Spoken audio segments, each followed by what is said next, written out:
Hey, it's Ross Payne with Role Playing Public Radio.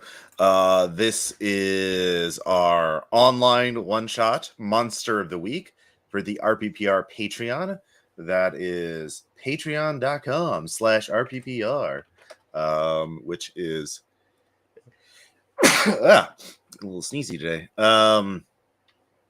Jumping a link up here. And there we go. Monster of the Week. We are doing this. This scenario is called the Ship of Fools. A mega cruise ship has launched on its inaugural. The Pride of the Ocean has gone on its inaugural cruise and has gone radio silent off the coast of Florida. And people are very concerned because there's probably like 10,000 people on that boat, on that ship, between the crew and the passengers. And it's a $1 billion ship, probably 2 billion.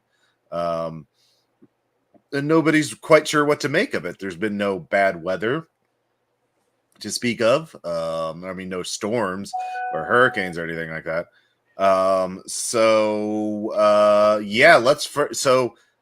We find two protagonists up on the first private security ship, not Coast Guard. Well, actually, we'll talk about that. There are two intrepid occult investigators who have some inkling of going on. So let's introduce the characters and find out what they know about what's going on, and what their real mission is. So first off, we have Squirrel. Please tell us about Cole Clubb. Is it? Cole Clubb is a retired private investigator who got brought into this because he lives in Florida and owns a boat. He's the sort of guy who used to, wear a fedora and trench coat, but he's currently, decked out in Florida casual, Hawaiian shirt. Looks like he's been drinking all night. Permanent 5 o'clock shadow. Mm-hmm. He has a personal connection to somebody who works on the boat, and kind of drew him in enough to come out of retirement. Okay. Just one more time. I have a question. Sure. Is Cole Clubb paid by Clive Owen? Is Cole Clubb played by what's his name? Bruce Campbell. Bruce Campbell. There we go. Yeah, Bruce Campbell and Burn Notice. He's a totally original character. Ignore the PFP picture. Okay. Really, because it reminds me of Hank Hartz from the famous detective novel series of, Mm-hmm. We could say like Cole, a singer on there, a torch singer. What is the torch singer's name? That is on the ship that you're Jolene. All right. You were the man. Oh no. Looking for Jolene, the torch singer. All right, cool. And then let's introduce our other character, Kafka Valentine, being played by Jess. Hi, I'm Jess. I am playing Kafka Valentine. She is the professional. She works for Yellow Sign Security Solutions, your number one solution for free market monster hunting. Why have a government institution when you can just let the invisible hand of the free market pull the trigger? Mm-hmm. She's here because she's paid to be here. She's what they call a hussar, which is somebody who gets sent out basically to be like the scout / initial problem solver before they have to bring in the big guns. And the big guns cost money, and plane tickets to Florida are cheap. So that's why Kafka is here. Okay. Very good. And let's talk about how you're you're being paid to find out what's going on. I forgot, do either of you have an ability that lets you roll something at the start of an adventure? I know some characters can do that. I don't think neither of you do. Okay. So for the sake of expedience, Cole, you have a lot of contacts in the private world, and so you're concerned about Jolene, and you hear that Yellow Sign Security is looking for as many ringers as they can to go on board this ship. So you finagle your way, short notice, but yeah, Yellow Sun has put together a team of private contractors to be the first responders. The Coast Guard is also patrolling the around the ship, and but the company, the unspecified mega corporation that owns the Pride of the Oceans, wants to protect their investment, and they're leaning heavily, and also the Florida state government, does whatever it can to please business, because God, they need the tourists. They really, the state is slowly sinking into the ocean. They need they hold on to whatever economic power they can. So they are all you are all crammed into this briefing room in a warehouse by the docks, as you are basically going to get this briefing, immediately jump on the boat. It's only like 20 or 30 minutes by boat to get to the cruise ship. It's just out of sight from the shore. It's not very far at all. And they say, last night the everything was normal, all systems reported normal, but then the internet cut out. There are our satellite link, all connections just instantly cut off. There was a radio message broadcast from the bridge of the ship, saying spring has come, release let the hunt begin. And we can't identify the voice, and we don't know who said it, but since then there's been no radio or any signals coming from out of the ship. From the Coast Guard, and we have sent drones around the ship to most of the drones have been downed. We don't know exactly what happens. The presenter, working from a laptop, plays a video. It shows a live feed from a drone being launched from a nearby smaller boat. It starts heading towards the cruise ship, and all of you, you could see it looks like a bunch of small brown shapes running on the deck of the ship, being chased by a cloaked figure who takes out a bow from underneath their cloak, aims it towards they're animals. They're tiny little they look like rabbits, but then the drone is zoomed in. It's probably 1,000 feet away from the ship, very far away. But the cloaked figure somehow detects the presence of the drone, aims and looses an arrow, and an instant later, the feed goes dead. Since that video, any drone that even gets within half a mile of the cruise ship is downed. Observers from a distance see it seems like the drone is just taken out by something, but we can't. There's no gunshots, there's no loud sounds. We don't know what's happening. The Coast Guard has wanted to send in their responders first, but the company has negotiated us for us to be the first on board.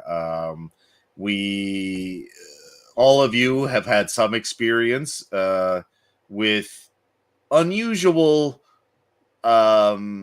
hazards, and to keep your mouth shut and not talk to the press about whatever you encounter. Your top priority, of course, is to protect the ship and the passengers and the crew, in that order.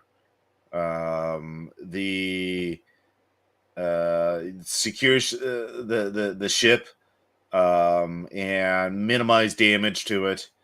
Protect as many passengers as possible, and if you can, the crew as well. Those are your top priorities. So the two of you look around, and you can see the other people in there look more like the shooting kind of mercenaries rather than the problem solving kind of specialists. There's tactical gear. There's one guy with 2 katanas strapped to his back. There's also someone who's loading rune inscribed ammo into a AA-12 automatic shotgun magazine. And there's another guy wearing a gator skin vest and shorts with a rusted machete that kind of visibly glows with dark, murderous energy. And then there's a team of people who are talking about this, and they look pretty disciplined, but they're also armed to the teeth. So yeah, they don't have any questions. They none of these people. I will say the team survived some place that you only heard of called Umbrella Island, and they don't like talking about it. But these are the kind of specialists they were able to find in Florida on short notice. Yes, the people who look like they're going to do the January 6th insurrection at the Wizarding World of Harry Potter. Yeah. All right. Yeah. You get a fate point, which you can't use because this is not a fate game. But yeah, good Yay. job. But yeah, you can ask questions. You can talk to the other people there. You two, I would assume, know each other at least professionally. And If also, not, I would feel that having seen the other people working here, I go for the guy who has the least gimmicks and looks the most professional, and just kind of like saddle up to him, yeah, hand over Her. a cup of coffee from Her. the catering table. Her, yeah. and hand over a cup of coffee. Yeah. Well, okay, yeah. So her, yeah, Jess, or Kafka. Was it Kafka or yeah. It's Kafka, she, her. she, her? Okay, got it. So I just give you a look and be like, Irish coffee? I mean, I pull out one of my key items is a flask, so I pull out a flask and dump it in both of ours. Oh, okay. You can have my coffee then. Oh, all right. yeah. So do either. So yeah, Cole, do you want to ask any questions to the briefer, or do anything else before you jump on the boat? Well, I think given that like one of my abilities is to ask, know people in a certain group, I want to know somebody who works either for the tourism industry, like for the cruise ship company as a mariner, or one of the Coast Guard people to investigate a mystery. See if I can find out a little bit more about what's going on. Okay, yeah. Behind the presenter, there is a reserved, stern-looking lawyer whom you know. What's their name? What's their deal? Their name is Brian Watts. They are no nonsense, but I know that they're involved in a kind of an innocent version of smuggling that they use the cruise ship to help asylum seekers get into the U.S. undocumented. It would put him in danger, but I respect him for it. So that's why he's really working. Yeah. He works for the company. He is there. He's not very happy, obviously, about the situation. Yeah, you could talk to him. He offers some information. Go and roll investigate a mystery, and that'll be what kind of information he gets. All right. Dicebot is being slow. Oh no, goddamn Dicebot. It's thinking. Now that I've got my dice right here. I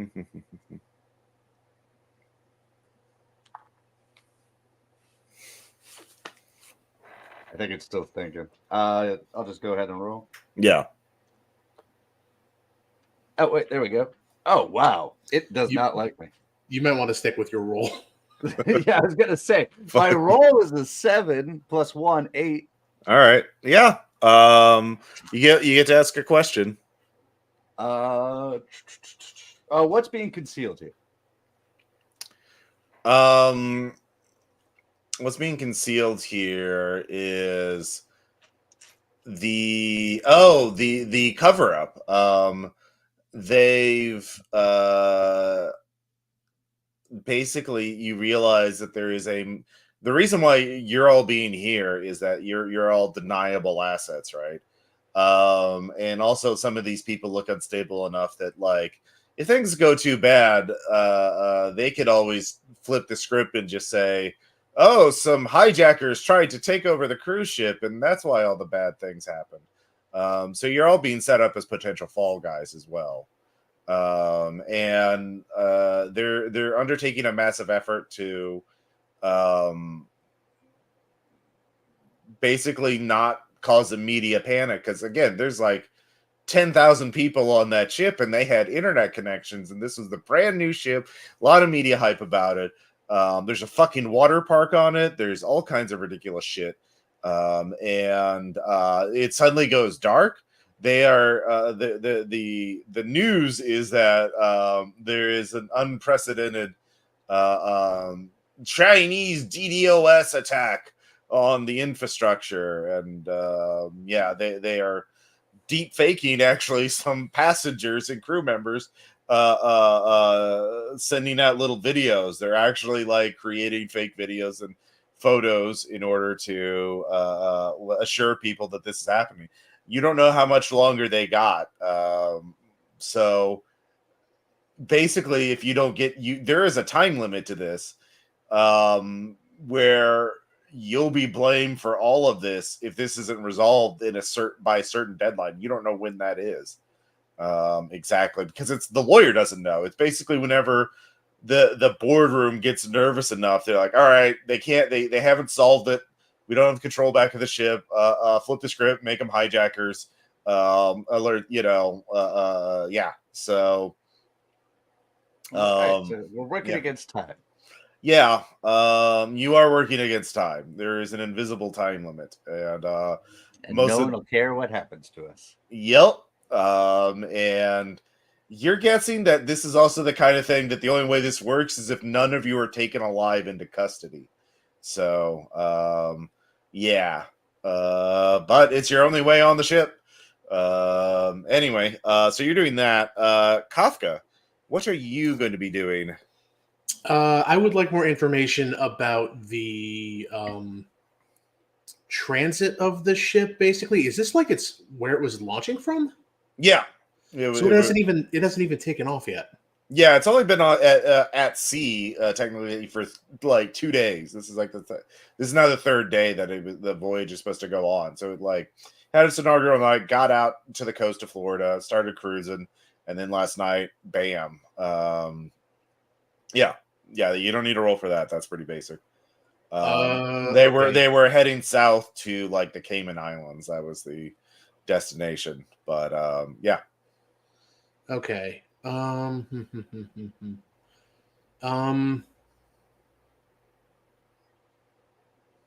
Is there anything important to know about the structures or amenities or crew, anything that's like weird or out of the ordinary for like building something like this? Because it just launched from like coastal Florida, right? Mm-hmm.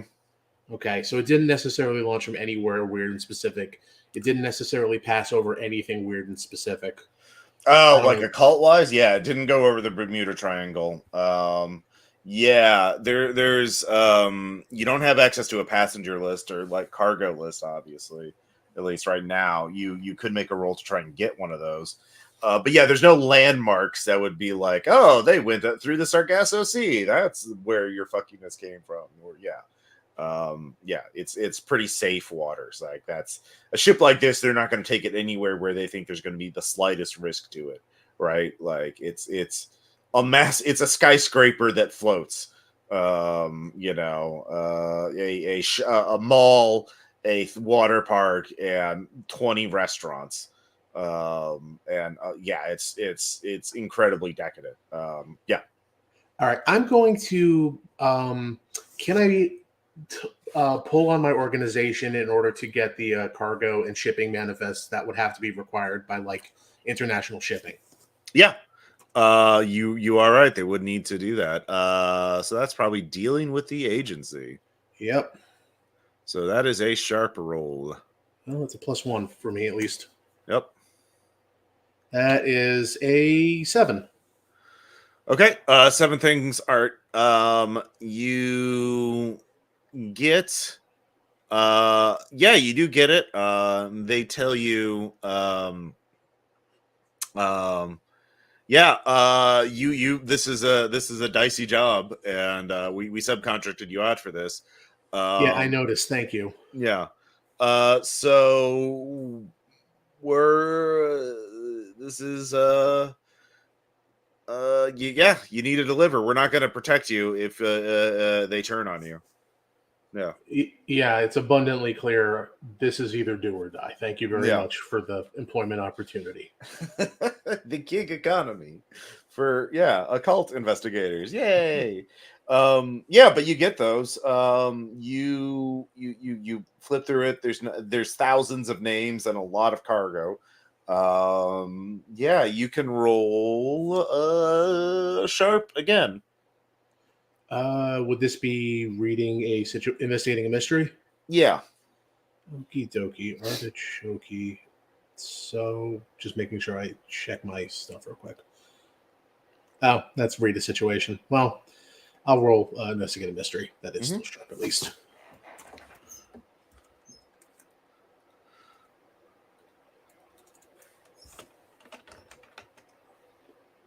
That's another 7.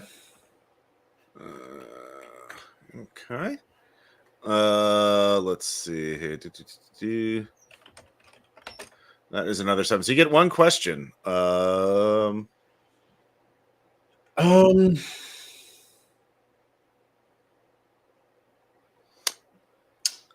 So obviously what is being concealed here would still give you a different answer because you're looking at a different aspect of it, right? So yeah, I'll go with that. What is being concealed here? Oh, that's not great. The let's see, what's a good name for it?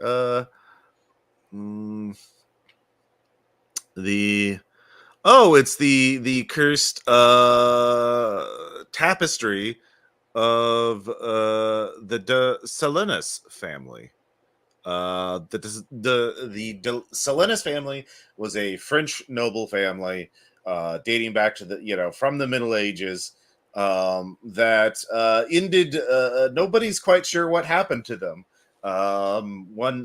There is a legend about how one morning in basically spring, it's spring right now, people heard odd sounds and saw lights from their castle at night from the peasants and the village outside the castle. And when they went into the next morning, the castle gates were open, and nobody was there, although they did see an abundance of rabbits, and there were odd blood stains on the wall, and there was a tapestry there, which is not described, what is on the tapestry, that wasn't there before. And people wanted to burn it, but someone stole it to take it to Paris to sell, and it has passed through many hands since then. Always leaving, it's kind of like the Hope Diamond in that history of tragedy and bizarre deaths and disappearances, and almost always happening in the around this time of year, spring. Great. Mm-hmm. So I look at Club and I say, okay, well, we're dealing with an occult vector. And it looks like it's cursed, and it's looked like it's been cursed for many, many years. We find that, we neutralize it, we're probably good. But don't ask me if it's going to be able to undo turning all of the members of this ship into rabbits. Wait, what about all the crew and people? I know some of them. Oh God, why can't I get just a normal cheater or something? Why are my cases always like this? Well, what can we do? I mean, I'm not an archivist. These things tend to work on ontological rules. If you break it, it tends to undo it. If not, well, then we got a bigger problem. But fortunately, if we fix it, we're not the people that has to explain where 10,000 people went.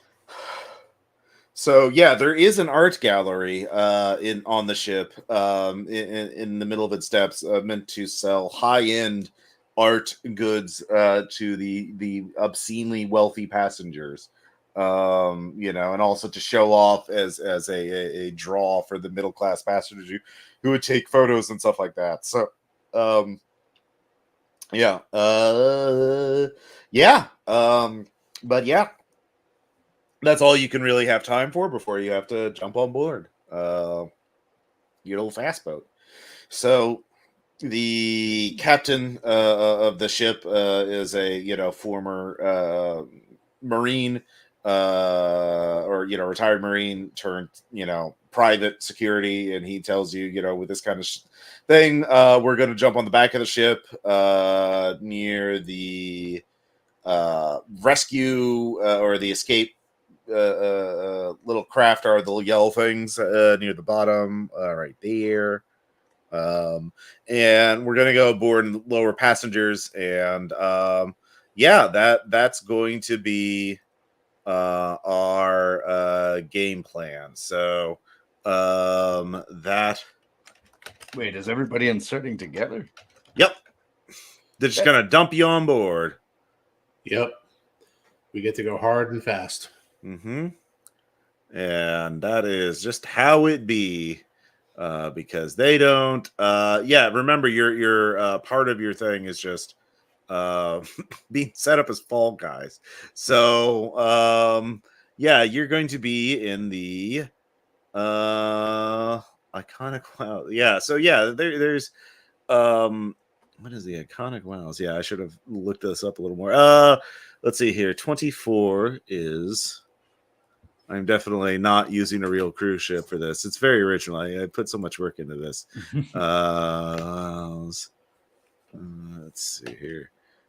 This Valentine, we might want to let these guys get off first and find our own way to investigate. Yeah, I was about to recommend the exact same thing. What kind of stuff are you equipped with? This is like a water show. Like that's the 24 is like a water show area. So like they have they have it currently set up as an ice rink. So that's 24. Right next to it 20 is the part of the water park shit. Like there's a little it's like a fake beach in the middle of your cruise ships. So you just tell me where you want. So basically they're just turning you loose. There's no game plan. They're just throwing you at the problem. So they don't know how to deal with this, and this is an out of context problem for them. Basically, they're like, send some dudes with guns after it. That'll be fine. They have experience with weird shit. Oh, you killed a bunch of zombies? Cool. You can deal with whatever the fuck's happening here. You kill weregators in the swamps of Florida? Cool. You can definitely handle this. Yeah. So the other mercs are just gonna like disperse into the ship. You may see them, you may not, unless you want to try and recruit one to be your little buddy. Yeah. It seems like a little more danger than I'm up for. Okay, yeah.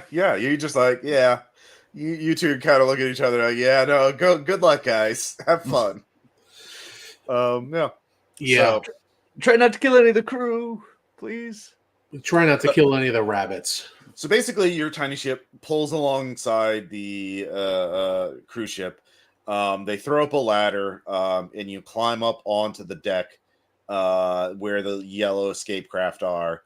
And there's passengers areas all around. You can go into 24 into the depths of the ship. The art gallery, I will say, is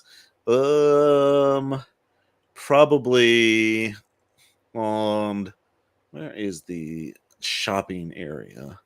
There's a water park, iconic hills, iconic says, chills, wows. I will say it's actually on the other end of the ship. That tracks. Yeah, it's in area 7. It's actually in the middle of the ship. So let me adjust the map. So you have to go there. there's Area 7. And so like this is the high-end shopping mall area with restaurants and bars and the art galleries in there. So yeah. But yeah, the two of you, you can see a rabbit watching you two as you jump on board. It's hiding in the shadows. None of the mercs seem to care. They form, the zombie survival team forms into a fire team and does the whole 5x5 tactical covering each other as they're checking rooms and doors. And the were-gator hunter just takes out his machete, just sort of swaggers in. They're none of them have done enough to yell or announce their presence, but they all got their own approach. So yeah. What do you two? Yeah, you could both read a bad situation. This is certainly qualifies. I will absolutely read the shit out of this bad situation. Yeah, it's probably good. Let's see. Is dice back gonna work for me now? Oh, that's a 9. Okay. That's an 11. Hell yeah, it is. And what does that give you? There it is. Read a bad situation. All right. Kafka, what are your... You get 3 questions. All right. Yeah. What are your questions? I have some ideas, and I'm gonna relay them to Squirrel. What's the best way for us to get to the top deck?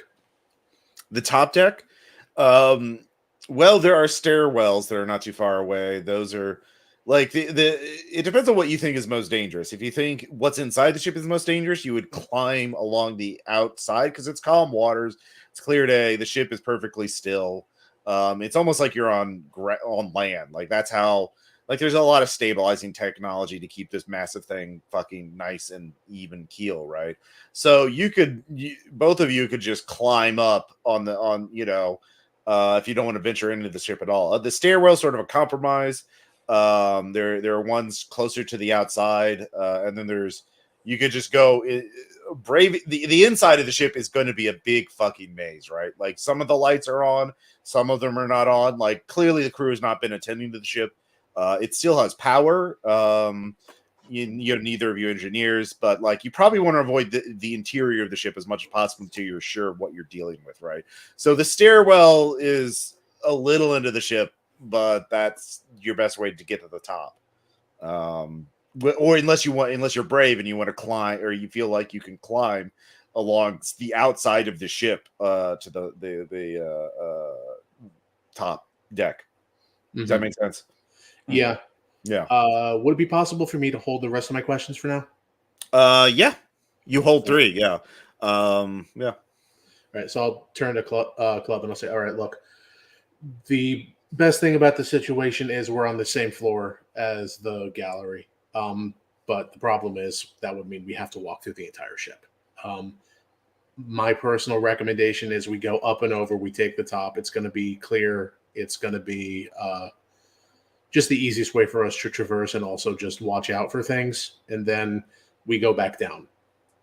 I mean, I don't disagree. If we're going up and over, we might want to get to the bridge and see if we can get an idea of what's going on. Yeah, that would work too. Control of the ship.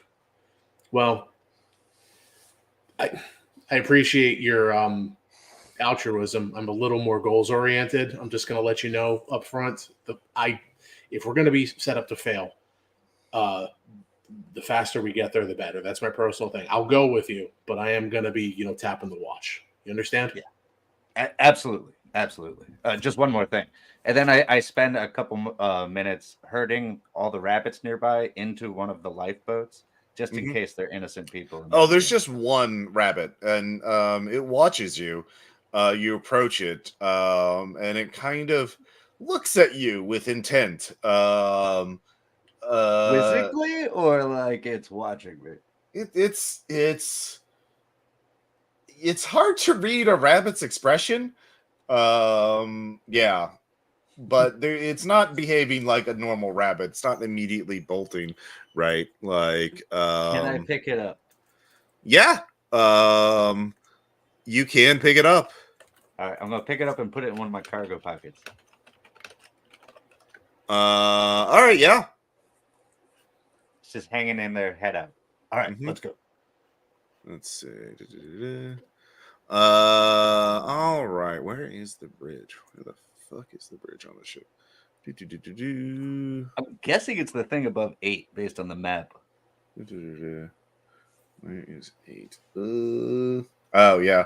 Yeah, that's right. Let's look at it. Oops. Yeah, it's got this big old dome.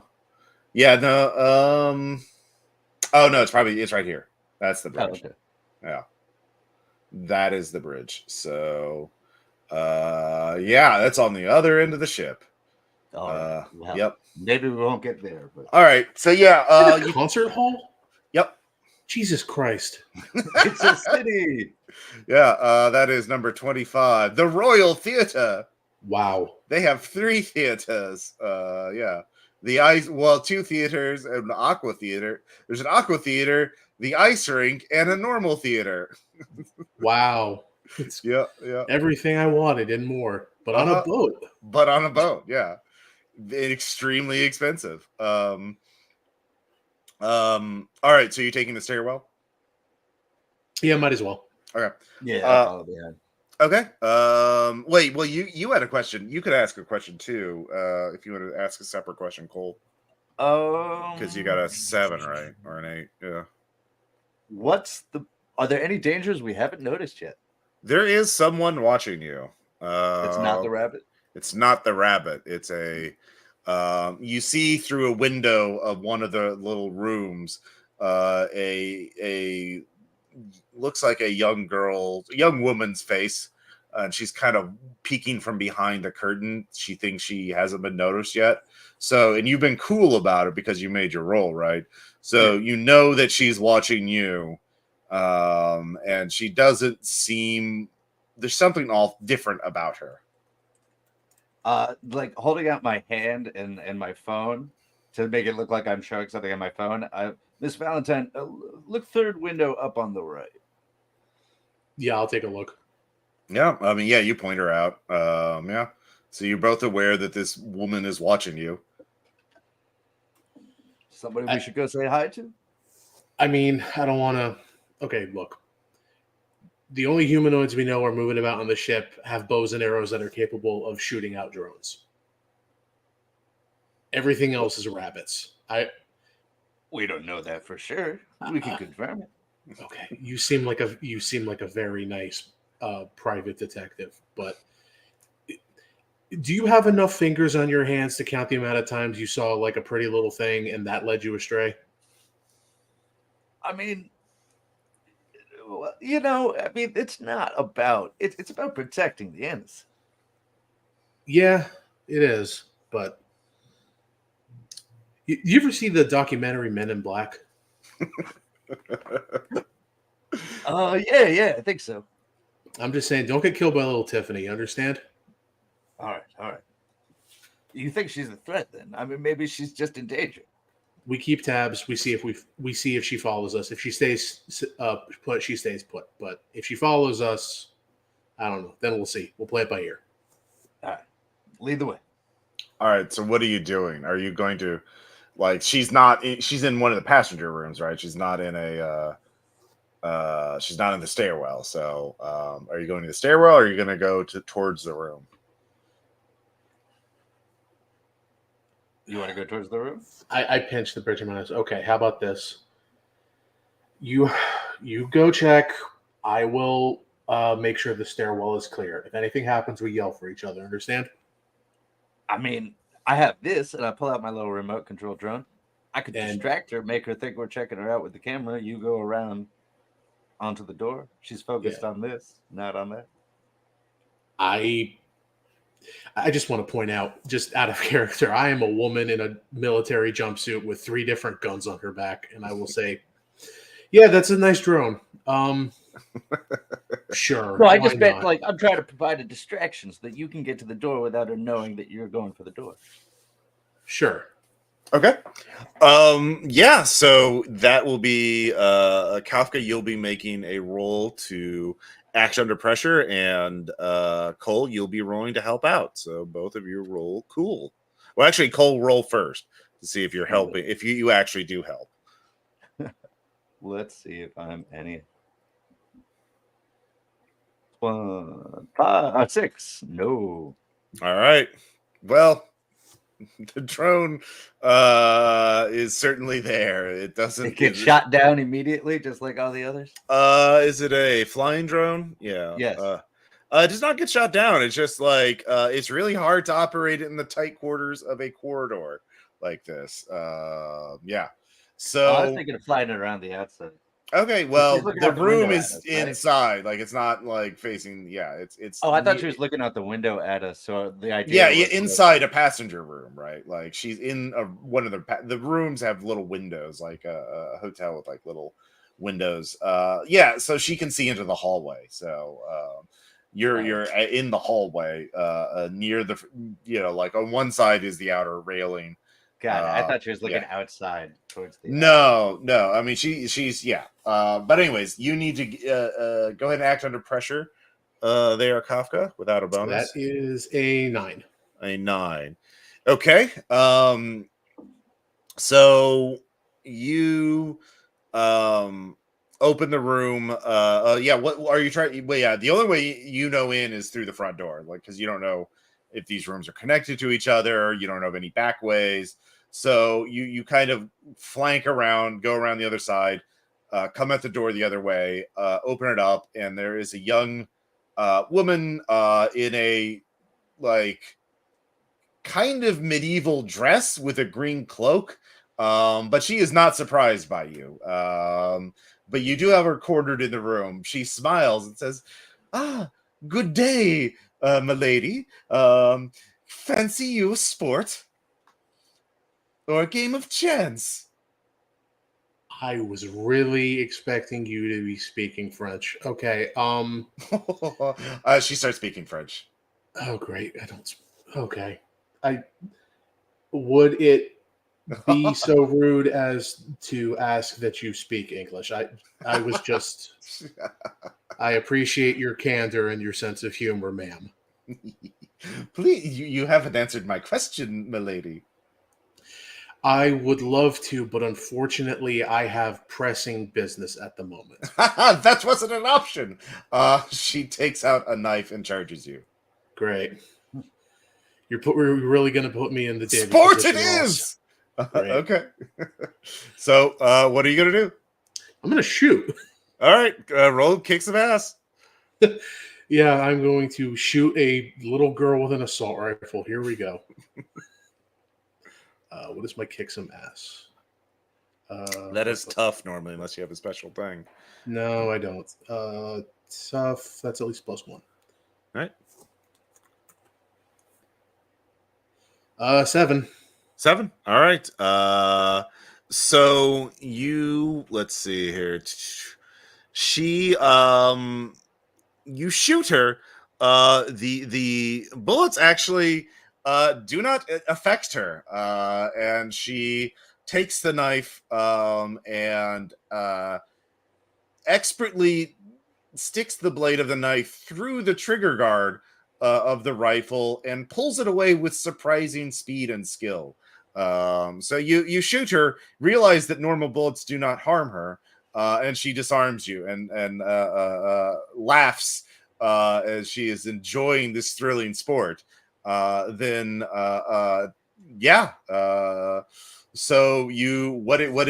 are you going to react? Sam, run for the stairs. I mean, yeah, I'm making my way up by now if I can. Okay. Yeah. Do you want to? Are you going to the room to support Kafka? Or are you running up the stairwells to get away? To support Kafka. Okay. Yeah. You see this. This is happening sort of in the doorway. Kafka, I assume you're backing up into the hallway outside the room.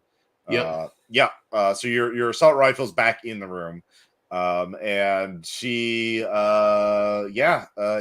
do realize she could have brought that blade forward to your throat, but hasn't. So yeah, What is your action there, Cole? I'm running up as soon as I see what's going on. I'm like, whoa, whoa, whoa, whoa, whoa! Hey, we just came over to talk. Okay, you can roll charm. She doesn't want to talk, Cole. She wants to play a game. I love dice. That's 12. Dice, you say? She pulls the knife back. Ah, yes, a game of chance. I've grown so bored of hunting. This is most excellent, sir. Yeah. I mean, I'm always down for a game, a nice diversion. How about an exchange of information? We play for questions.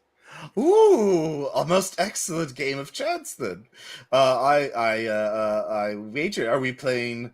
Yes. We'll go highest roll gets to ask a question of the other. She produces two dice clearly made of bone, and rolls. Let's see here. She rolls a 6. Go ahead and roll 2d6. I'm guessing I don't add anything on this. 10. Nope. All right. You win, sir. What question shall you ask? What happened to everybody on the ship here? Oh, Lord Spring Glitterflip, turn them into rabbits so they can be hunted by the foxes, of course. Yeah, of course. I mean, everybody knows that. That barely counts. I mean, where did the foxes come from then? Oh, that's another question, sir. That doesn't count. My lady, will you be playing in this game? Yeah, I guess I will be. She laughs and rolls a 7.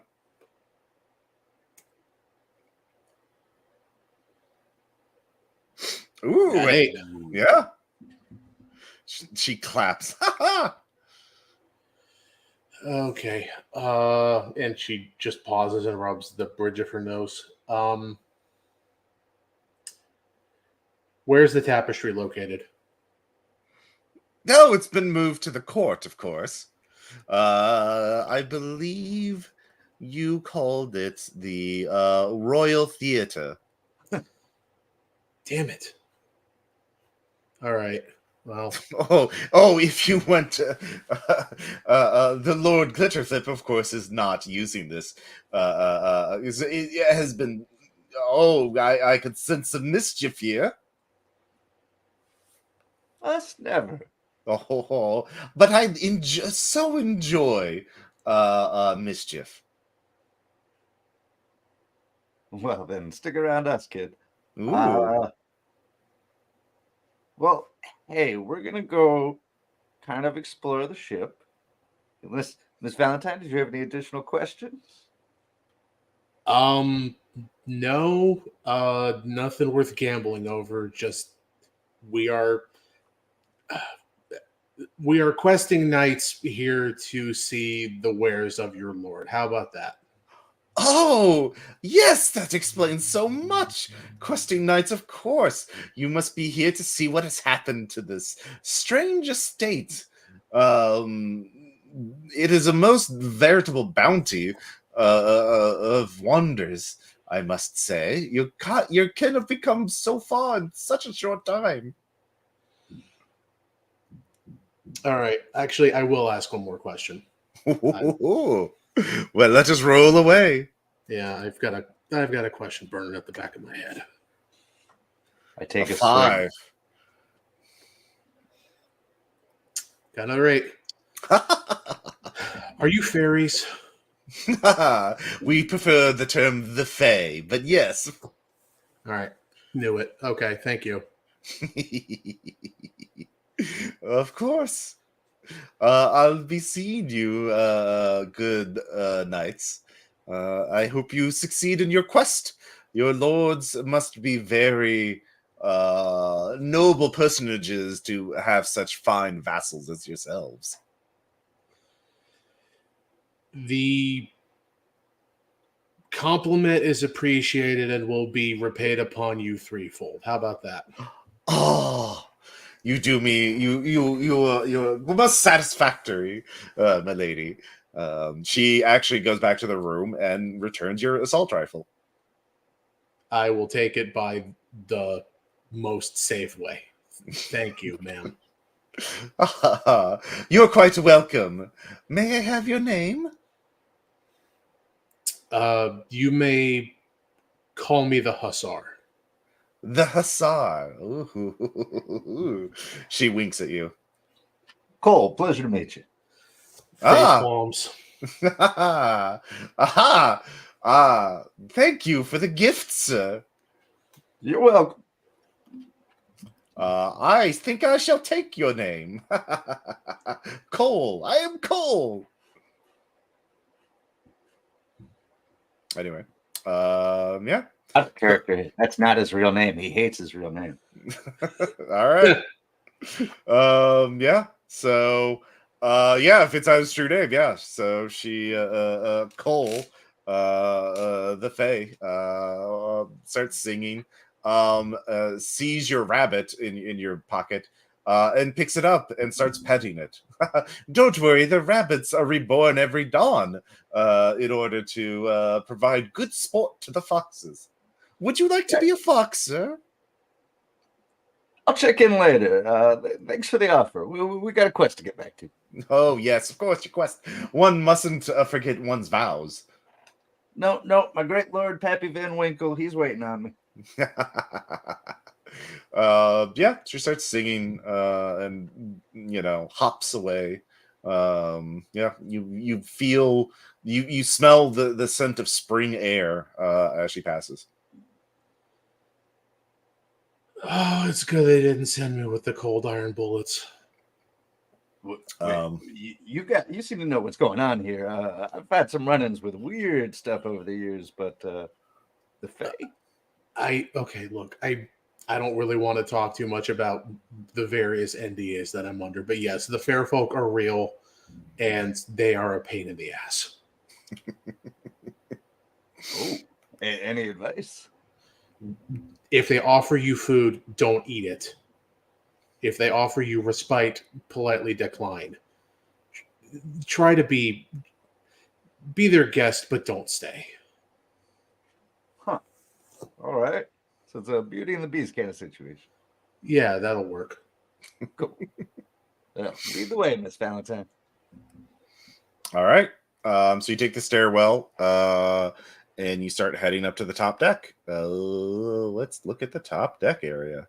All right. Yeah. There's the wave thing, and the flow rider. Flow rider. And let's see, hideaway pool and the water park, Thrill Island. Oh my god, look at all this.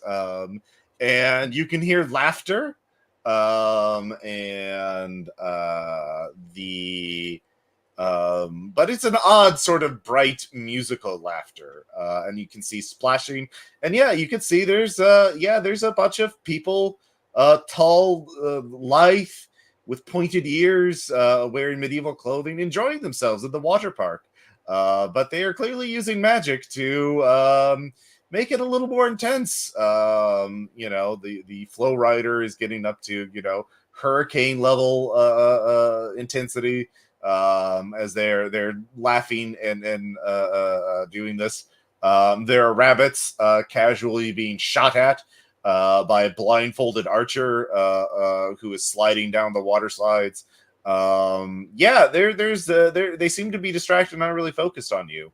There is a sort of drink island, a little where the bar is, and there is a cloaked, hooded figure wearing a medieval plague doctor's mask, mixing concoctions. There's a large sign saying "Free to all," and the Fae are definitely hitting themselves up. One drinks one of these potions and starts bending metal bars and laughing as their veins throb with energy and power. So you could try and sneak along the outer side. You could try to blend in. You could run as fast as you possibly can. Yeah. What do you want to do? Can I use my Jessica Jones entry to double talk our way through this situation? Let's take a look at that. The gumshoe, double chark. Yeah. Roll charm. Just be like, oh yeah, no, you're on a quest, busy, questing. Yeah, that might Oh, that's actually an work. 11. Oh shit, yeah. Let's see here. Pick 3. All right. We don't piss anyone off. All right. We aren't recognized, and we find something else important. Oh yeah. So you you start walking through, and you see a cell phone that you see is playing. It looks like video, but it looks like there's a man and a woman like slamming their hands against the screen, like they're trapped inside the cell phone. And yeah, they see you and they kind of like start frantically waving towards you. Okay, I guess I'll try to grab the cell phone as we pass by. Okay. Yeah, you grab it. And as the Fae are watching, you unmute them. It's like, oh, thank God, you gotta. Oh, thank you. Are you with the government? Sure. What's going on? Hi, I'm let's see here, Lakin, and this is Khaleesi Brad. Yeah, we're travel we're travel YouTubers, and we were covering the Pride of the Ocean, and these weird people started coming on. It was like a Renaissance festival, a Ren fair, and they said we offended them, and so we're being cursed to being trapped inside this vanity mirror, is what they called it, a soul mirror. So yeah, but we they start babbling, and you realize these people lived through the whole thing, and you could talk to them, and get more questions if you can like get them to like stop hyperventilating them for a moment. Well, don't worry, we got a professional here. Miss Valentine? Yeah. I hand you the phone. I take the phone and I take a look at the folks on the phone. Yeah.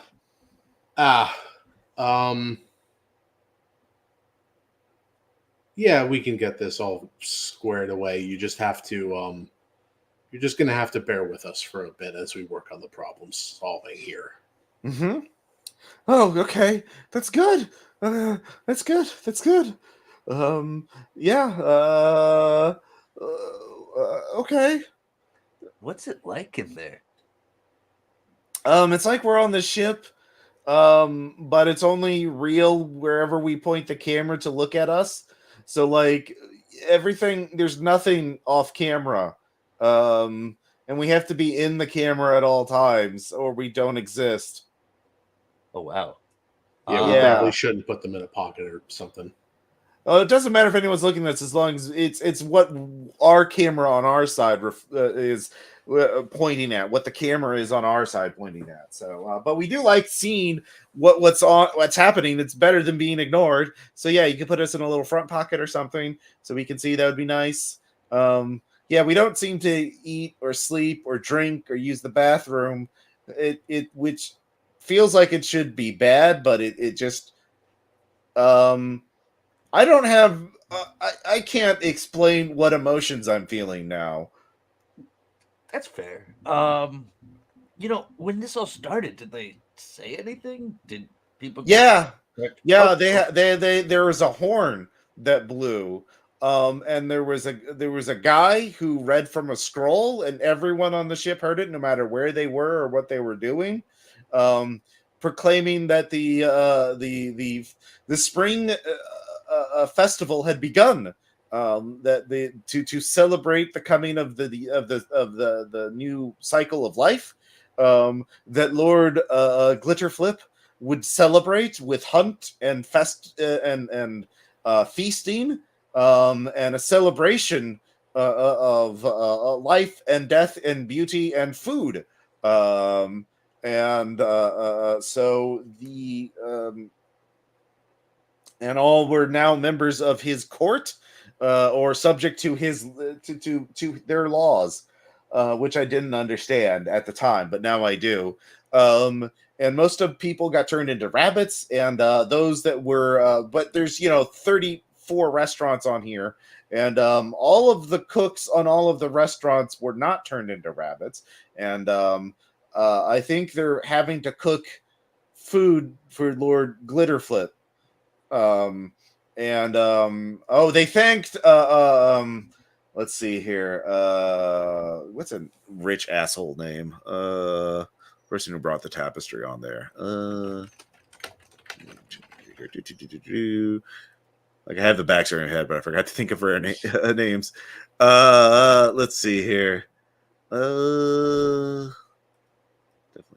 let's do Lewis Kensington. Oh no, here I got it. Oh, there you go.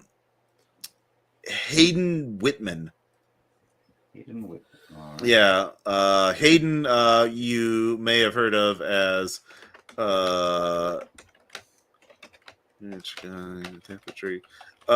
he was someone who actually made money on Bitcoin and crypto by bilking other people out of it, and he apparently brought the tapestry on board to show off in the art gallery, and apparently researched it well enough to find out that there was a poem associated with the tapestry, the De Los Salenas tapestry, and hired a singer to sing the poem at a party the other night.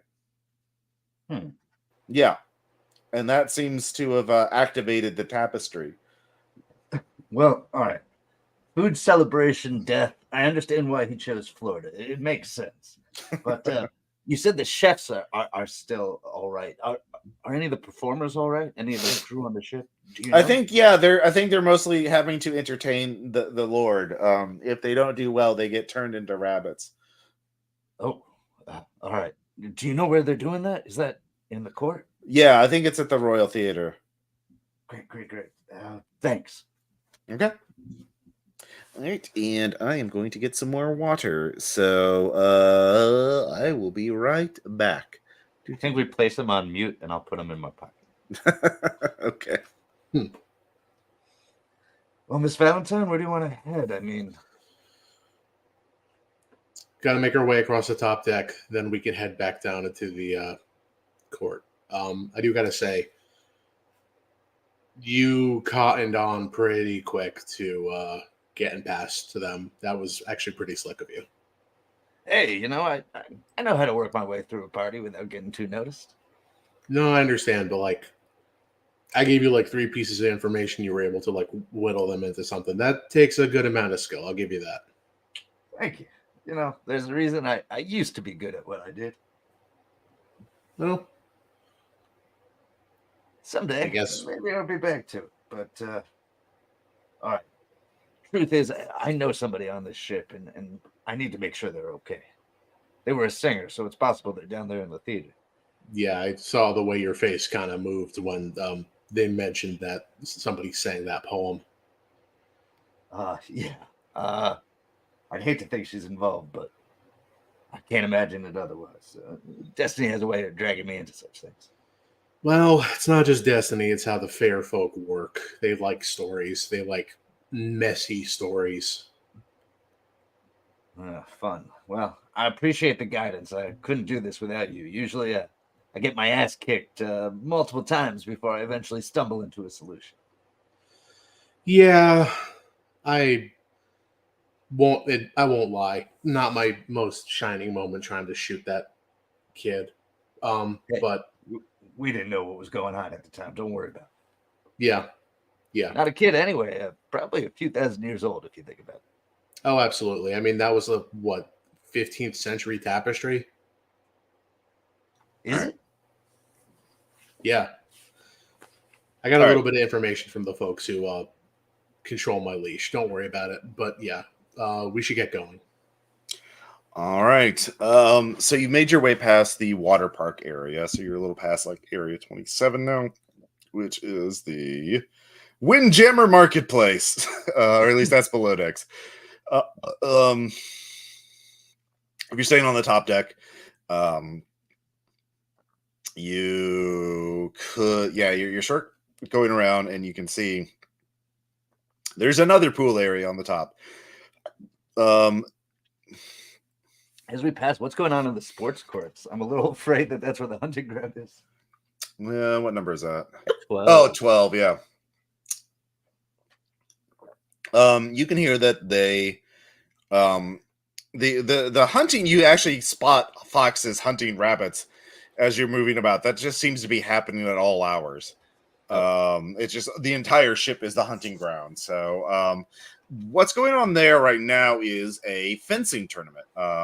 They are using some contestants or passengers and crew members are given, various wicked looking melee weapons and are being asked if you don't want to be a rabbit, then you must you agreed you didn't want to be a rabbit, you wanted to be human again. Well, we gave you humans, and now there's what is there for you to do other than be in this? Don't worry, whoever dies shall be reborn in the new morning. And yeah, so they've scrounged up various weapons from the they have some medieval looking weapons, and they're just making these passengers fight each other, and the passengers aren't too enthused about the idea, but they say, okay, well, one of the Fae gets bored, irritated. It's like, all right, all of you can fight me, and I'll simply use this, and he holds up a pool noodle. And so everybody, is equipped with like broadswords and claymores and maces, and you're like, oh, 6 of us versus you, and you've got that? Yeah, we'll do that. Yes, and if you strike a single blow against me, I'll grant you your freedom. You shall forevermore be free of our influence. And they're like, hell yeah! And they so are you sticking around to watch the conclusion to that fight, or are you going to keep pressing on? I lean If I over don't get and involved, I'm going to lose my Jessica Jones entry. Yeah. So yeah. Sorry, Kafka. I lean over and I say to Cole, okay, see, you were really smart to say dice. That's a horrible wager to make with the Fae. Wait, what do you mean? What's going to happen to them? He's going to kick all their asses. They're not going to touch him. We got to do something. It's not a good idea to intrude on another person's gamble, even if we are quote unquote questing knights. Is there anything we can do? We can get to the court and give them the boot. All right. Very defeated, I will go on, but it does mean I lose my special ability. Okay. Oh, I'm damn. not protecting the innocent. Oh, damn. You're right. You can give me that hangdog Bruce Campbell expression, and I will be the beleaguered, straight-laced professional. Be like, okay. Look, I'm going to tap the watch, but okay. Let's see. The Fae do like a good story. Let's give them a story. This is a new minion phenomenon, so you can use your Cult Confidential to get a free investigate a mystery thing. So you get that for free, Cole. Okay. So what's a question you want to ask? Yeah. What would be the most useful? What can hurt it? Iron. Cold iron. Which you do notice there is a bit of rust. Well, like they didn't properly paint one of the screws here, and so there is a rusted screw that you're very certain could hurt a Fae. Even just like touching him with this iron screw would hurt him. Can I looking around, is there something I can attach it to and toss it into the court for one of them to pick up and use? Yeah.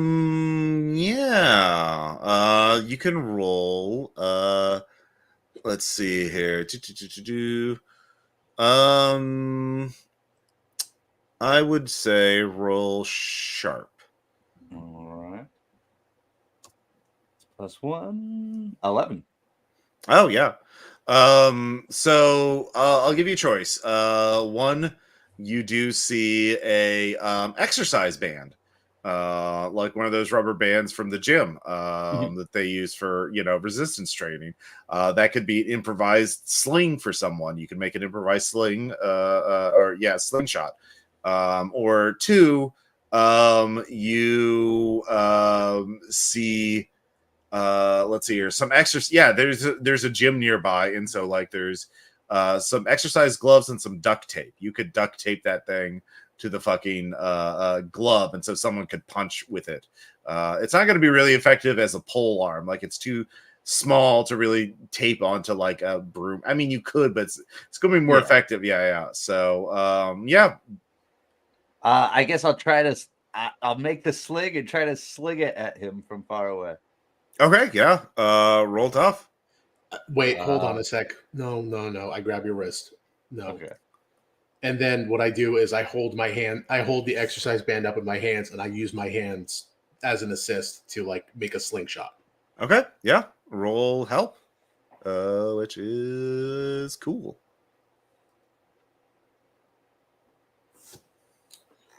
Right.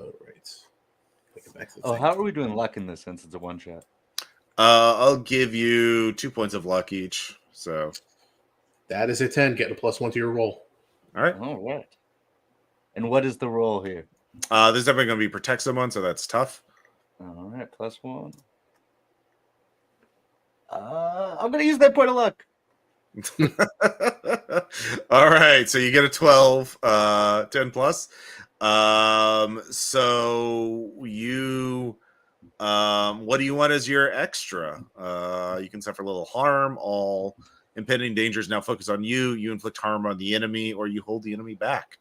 Impending danger is focused on me. Okay. Oh, great. Protect the innocent. So yeah, you strike the you slingshot it. He's not looking at you. He's focused on the 6 who are wildly swinging very large, dangerous weapons at him. And he's not like a Fey Lord. He's a regular Fey, so he's not impossibly fast. He's extremely fast and skilled. So, but yeah, he's not expecting an iron fillings, an iron screw hits him in the face, brands him on the cheek, and he's like, ah! He drops his weapon, and one of them like cuts into his arm with a claymore, and he says, "No, that was cheating, outside interference." And him and the 4 Fae who are watching the match all turn to you two, and look at them. And so they start drawing their own dangerous looking weapons that glitter in the sunlight, and start advancing towards you menacingly. So what are the two of you going to do? Time to go? Yeah, it's time to go. All right, act under pressure.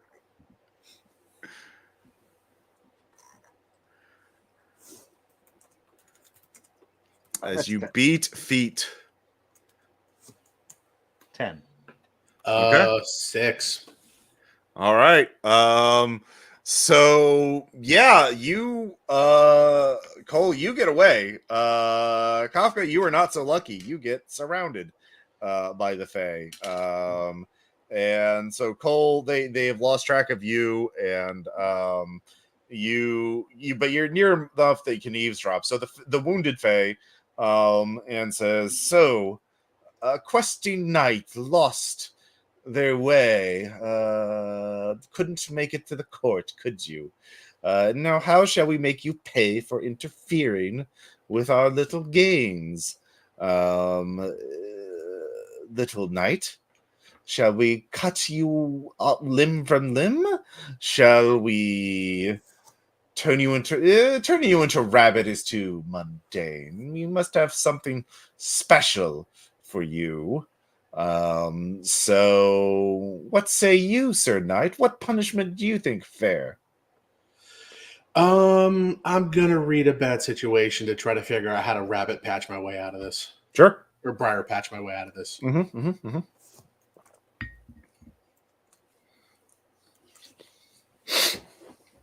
That's a 12.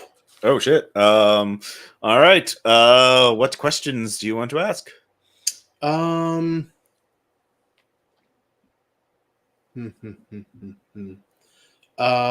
What's most vulnerable to me?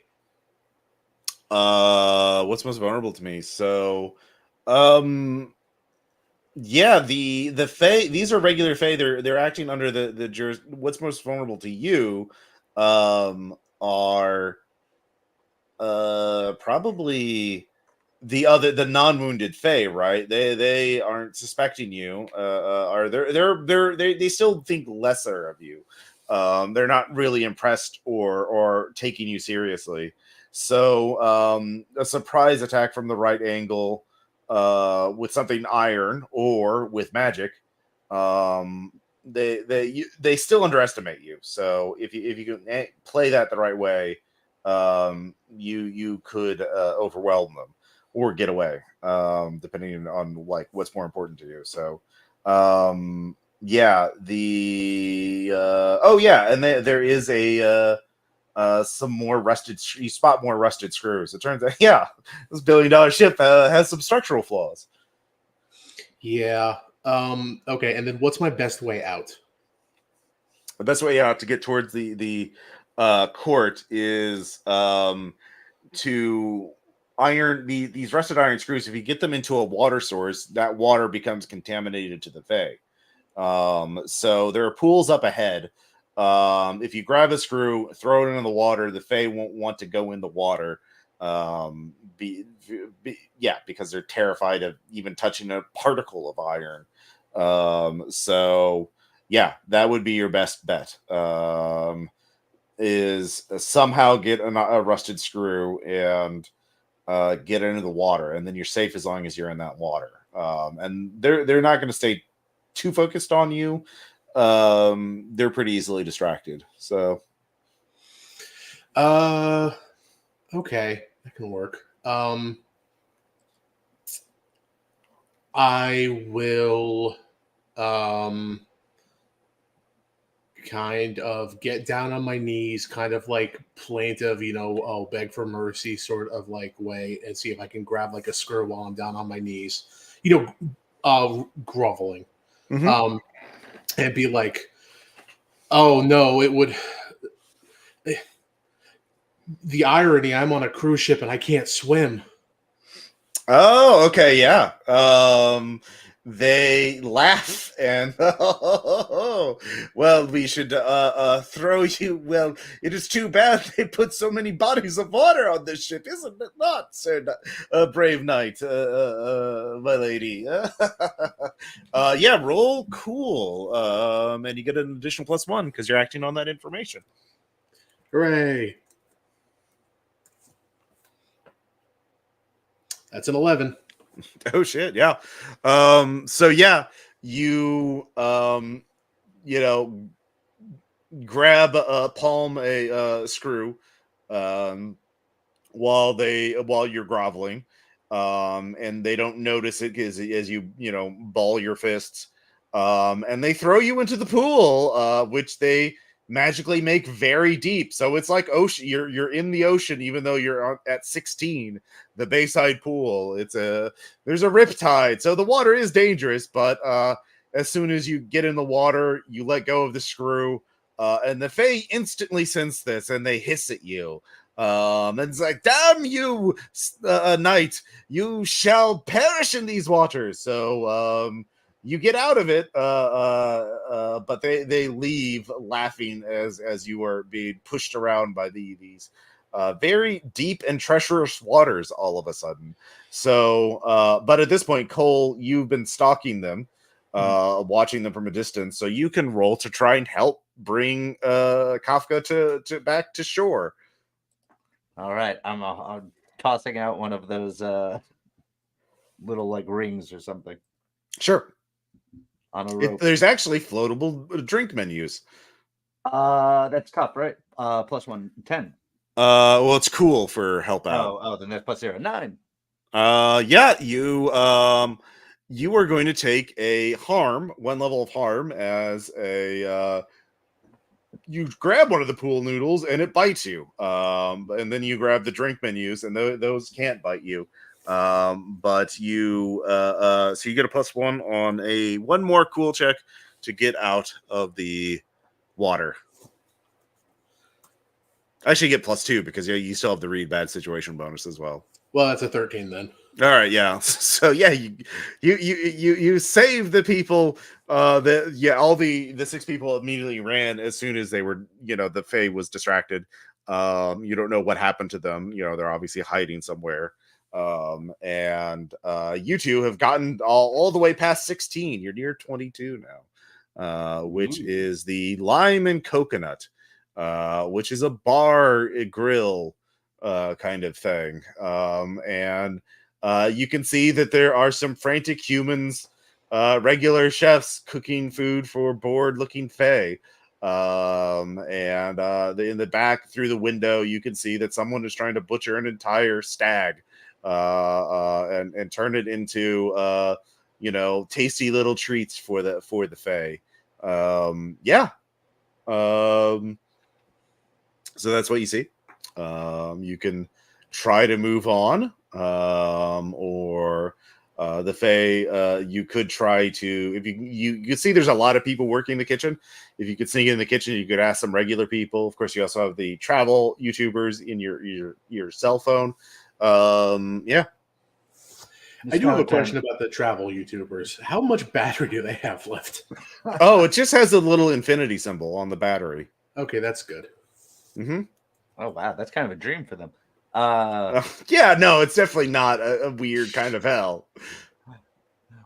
Miss Valentine, thank you for that. I didn't mean to put you in danger like that. I really appreciate the support. Yeah, well, hazards of the job.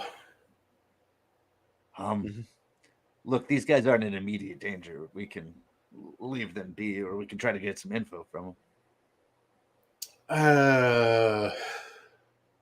Yeah, I suppose. Does it? So actually, out of character, does it look like the Fae are eating in that restaurant, or are they bringing? Yeah, but they're like eating at the bar, and at a table. So yeah, there's basically they're making the humans make. They're giving the humans incredible ingredients. It looks like like an entire dead stag and the cornucopia of fruits and vegetables and like fine meads and wines and all these incredibly decadent and rich ingredients to work with. But the people, everybody looks miserable except for that one chef who's always dreamed of this. Yeah, basically, yeah. Have you seen The Bear? It's like that, but now there's immortal Fae watching them instead of just angry asshole customers. It's a different kind of asshole. Yeah. So same shit, different day. Yeah, but you can sneak in to the back pretty easily. But trying to get the attention of one of these harried kitchen workers is going to be the real challenge, right? Like, yeah, because you're gonna have to convince them that talking to you is better than like keeping the Fae happy. You're the talker. Okay. If you want to talk to them, talk to them. I mean, look, I don't know what info we need from them, but I am thinking we've had a problem with you say iron hurts them, right? So what about some cast iron pans? That depends on how much they want to seize the means of production and take down the customer. Well, I meant for our use, but yeah, that's a good idea too. A little army. Well, that's fair. Honestly, well, yeah. Alternatively, what if we use it to our advantage? Poison them. Iron shavings in the food. I mean, hell, if we could even get our hands on like a whetstone for a knife, that would help. We could just have a piece of iron that we could file against. That would work.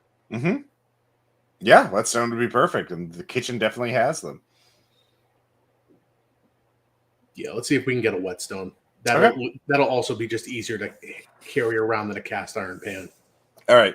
So there's a it's pretty easy to find the side door or the the back entrance of the kitchen, which is not being watched. And Cole, you open the door and kind of like sneak in a bit, and you see a guy in the back working a deep fat fryer. He's frying the hooves of the stag. It's customer request, and he kind of sees you. He's like, "What the? What are you doing here? What, We're here to help. okay. First up, we need a couple items, and we need some information. Okay. Yeah, sure. I got a minute. I can just keep watching this. Yeah. I need some whetstones. And do you know the singer Jolene? Yeah. She's the court's favorite singer now. Oh, crap. She all right? Yeah. So Yeah. She's the one who sang the song that brought the tapestry to life. Oh, God, I knew that this would... Okay. All right. Do you have any whetstones available? Yeah, but they're on the other end of the kitchen over there. You'd have to walk. You'd have to. I can't go over there. I'm working the deep fat fryer here. Like, you'd have to belly crawl along the floor and hope. I can't really tell anybody else. Well, wait. He kind of like gestures to the other ones. He kind of like uses his head nods to kind of like and eyes to sort of indicate to the other kitchen staff that you're there, and so they're all like, okay. So you can't really talk to them because the Fae can't have a view into the kitchen. So but you could belly crawl. The kitchen staff certainly are going to pretend you're not there because they don't want to draw attention to themselves, right? As long as they keep feeding the Fae, they're all happy, or they're not being turned into rabbits. So the real challenge is how do you get to the other side of the kitchen without the Fae noticing. Yeah. I owe you one. This time it's my turn. What do you have to spend to create something? Could I say that there's a karaoke machine in the restaurant? Yeah. All right, I hop up on stage, turn on the lights, throw on the karaoke machine, and do my best Elvis. All right. Attention, Fae Court! I'm the king here to entertain you. Yeah, roll charm.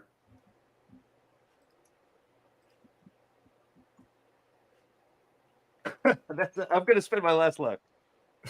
Was that an abject failure? No, but I want it to. Okay, yeah. I get the plus, but I want yeah, you are. This is my moment. The Fae are enthralled. They did not know what karaoke was. Nobody told them about karaoke. They are love your performance. Kafka, yeah. Are you just strolling over to get the whetstones? You could just talk to the people now. They're all. No one's eating. They're all solely focused on the karaoke machine. Yeah, I'm just going like it's one of those shots in a movie where like I am very clearly in focus, just like casually walking over to pick up a whetstone, but just out of focus, you can see Cole on a table singing and the Fae going nuts in like the foreground. Mm-hmm. I'm just like, I could have just snuck over there, but I guess if the spotlight loves him, the spotlight loves him. And I look full Bubba Hotep Elvis. Oh yeah. No, they had a little costume department. Yeah, they really hammed it up. Since with a 12, I'll tell you, you realize, oh no, it's your turn. And you explain how the karaoke works to the Fae, and you show them the big book of songs you can choose from, and they like, there's so many. You mortals make so many delightful songs. What's the first song that they pick from the karaoke catalog? God, why can't I think of the name of it? I have a song in mind, but go for it. Bohemian Like You by the Pixies. Yeah. And they nail it. They are They are all Fae are tremendously good singers, it turns out. But they instantly forget about you. They are this is going to occupy a large number of Fae for a good amount of time. And they are so they hyper fixate to a degree that you didn't think was humanly possible. So yeah, they're unless something distracts them, this is going to take a long time for them to get through this catalog. Yeah. So you get 2 whetstones. You each get a whetstone. Yeah. So do you move on, or do you want to do something else? Achievement acquired. It's possible Scribbly wants to hop in. Can we say if he does join the next couple minutes, he was someone we saved from the kitchen to have a bit distracted? Oh yes, sorry.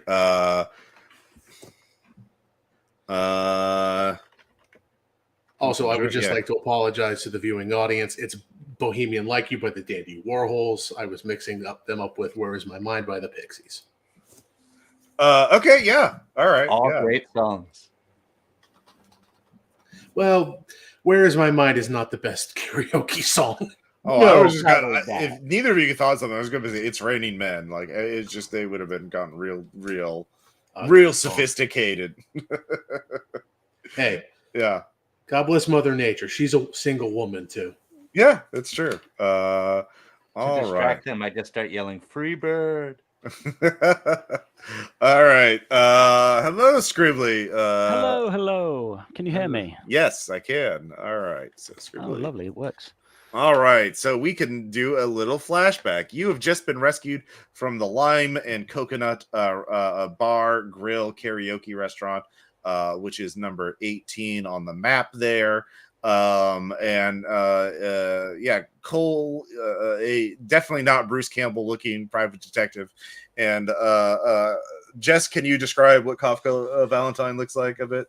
A woman with the bisexual half shave that's dyed pink, and she's wearing a yellow military style uniform with a bunch of guns on her. Oh, wicked.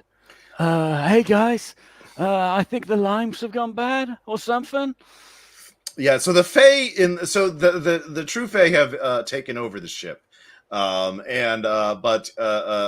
the Cole here has introduced them to the wonders of karaoke. So they are all all the Fae in the local area are distracted by that. So yeah, let's flash back to you. So Joey, you were working the restaurant previously, but before that who were you on the ship? Probably one of the guests. Okay. I'm just a bystander, like a perfectly normal person. Okay. But I do have the power of heart. I have what could go wrong and oops from the mundane. Yeah. Very charming and cool. So yeah, you were on the ship when all this happened. So what happened last night, or the night before, is you were going about your business, having dinner at one of the many restaurants on the ship, and you heard a voice, and you knew it was somebody reading from a scroll proclaiming that Lord Spring Glitterflip had arrived, invited by the Song of the De Selenis Tapestry, as is custom, and to celebrate the arrival of spring, the season. It is spring in the game, and all of this entire domain was now the estate of Lord Glitterflip, and that's when all the weird shit started happening. The internet went dead. All communication with the outside world was instantly cut off. And people in like Ren Fair type clothing started showing up, and they would point at people, and the people would turn into rabbits, and then the Ren Fair people turned into foxes to hunt them. And so you ran and hid, but you rallied some. You hid. I grabbed an armful of rabbits and ran for it. Yeah. Well, what you realized was you had the bright idea of like, oh, hey, you're probably hungry from hunting. Why don't you? And you were at the Lime and Coconut. You're like, why don't we make you some delicious human food, and that intrigued the Fae enough not to turn you into a rabbit. So you rallied the kitchen staff around, and so you were the one to come up with the idea of serving the Fae delicious food, and that was also and they were quite happy. So ever since then, they've enchanted you, or they had enchanted you, so that you didn't need to sleep or eat or drink or use the bathroom, so you could keep making delicious foods. They would give you all kinds of incredible ingredients. You've never deep fat fried unicorn flank before, but you have now. And that's pretty wicked. Yeah. Be fair. And Hydra necks, lots of Hydra necks. You've been working and working and working, and you lost track of time, and then suddenly there was karaoke going on, and the spell was broken. You can now feel hunger and thirst, and you're definitely tired. You definitely not are dehydrated. But yeah, the kitchen staff are just going to hide, but you realize, oh, these two people seem to know what they're doing. I should help them. Yeah, they freed us, right? Yeah, They gotta know what they're doing. yeah, exactly. So, I just want to say the concept of prepping Hydra necks is like hell for sushi. Why do you think we spent so long? yeah, Yeah. yeah. So they quickly explain that they're going to the Royal Theater at the front of the ship, because that's where the Lord Glitterflip is holding court, and that seems to be the key to stopping this. And yeah, Yeah, man, sure, I'll help out. What could go wrong? Yeah. All right, so. Going back, you were at 18. You just got out of there, or 22, I think. Yeah, 22. So yeah, you were here, and you want to get over here. So yeah, how do you want to do that? Do you want to go up and then down, or do you want to go directly across, or down and then across? I guess those are the three main ways. I mean, can we assume that those towers are for communication above 21? Can we? Do we want to try to get the word out? Do you think your organization could help that, Miss Valentine? Help? No. I would love for them to help, but I don't know. It would help. It would help if they knew what was going on, but also we are still on a timetable, you know? Yeah, true. And now that I know where Jolene is, it just makes me want to move faster. We might want to get to the bridge, though, and make sure we're not, on course for anything dangerous. Well, we're not moving, fortunately. Yeah. Thankfully, the Fae don't know how to operate industrial-sized vehicles. Well, they could find the captain, turn him back into a human and make him do it, but they don't have any seemingly interest in doing that right now. So, yeah. Yeah. So yeah, what are you thinking? You could go down to the mall area. That is area 7. The Royal Promenade.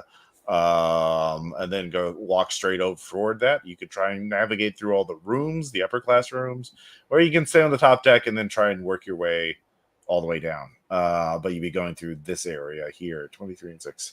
The Aquadome and Aqua Theater before you got to That the sounds fun. Yeah. But I will say, I mean, Yeah. do we, Ms. Valentine, we know that the painting got moved, but do we want to check out the gallery where it was, see if we can figure out what went down? Joe, you were here when it happened. Where did the poem that was read before everything went down, where was that happen? I mean, it came over the loudspeakers, I guess. So whoever has access to the loudspeakers. Or maybe it was just hanging around magically in the air. I don't know. Like, it was kind of weird and cool, but kind of weird. Mm-hmm. Well, what do you think? Should we check out the gallery? Make our way through the mall? We might be able to find more iron down I mean, there. if these bigwigs these magic bigwigs, whatever, used the painting, wouldn't they have taken it to wherever they're holding court or whatever? Yeah, they've moved it to the court. Thankfully, now that we have a better idea of what's going on the ship, I think we should go through the mall. We're going to be dealing with a lot of distracted Fae, but Hey, I'm great at distracting people. oh, that's great. All right, so you head down towards 7, the Royal Promenade. Yeah, the open air. Well, not open air, but very big mall of the ship. And yeah, there's a lot going on. The Fae are just having a grand old time. There's some hunting going on, of course, but there's also they're having people perform for the Fae. The Fae want to be entertained, and they have a lot of ways of being entertained. And so you can see like there are some crew members and guests who are making or painting or sculpting. They've in the various art galleries of the thing. They are explaining, some of the crew members are performers who were doing like fire dancing and stuff like that, and they're still fire dancing with some really much more dangerous looking fiery, like flaming swords and other weapons. And the Fae are politely clapping at that. There is a gambling. There is some sort of poker tournament going on, or card playing games. Guests competing against each other for rewards from the Fae. And yeah, it's a big chaotic scene. People are milling about, and but you being humans and not Fae would draw attention normally. So Joey, since you're jumping in, how do you want to get through this big area? You could try and find back ways that are less populated, like the crew only areas, or you could try to blend in, find a disguise. You could I'll definitely just try to blend in. I mean, I have the Hawaiian shirt on me already. What more do I need? Okay. So the key is making yourself look like a Fae, right? Like that would be the best way to blend in. Right? Passengers are just, if you walk around looking like a passenger, you're just screaming, "Hey, fuck me up with Fae magic." What's your approach to that? Are you looking? I mean, it's all attitude, right? I've seen how these guys act. I've been seeing how they've been acting for, Yeah, you've seen them up close. Hours roll and hours charm while I prep them up. So roll charm. I'll just act hoity-toity and arrogant. Yes.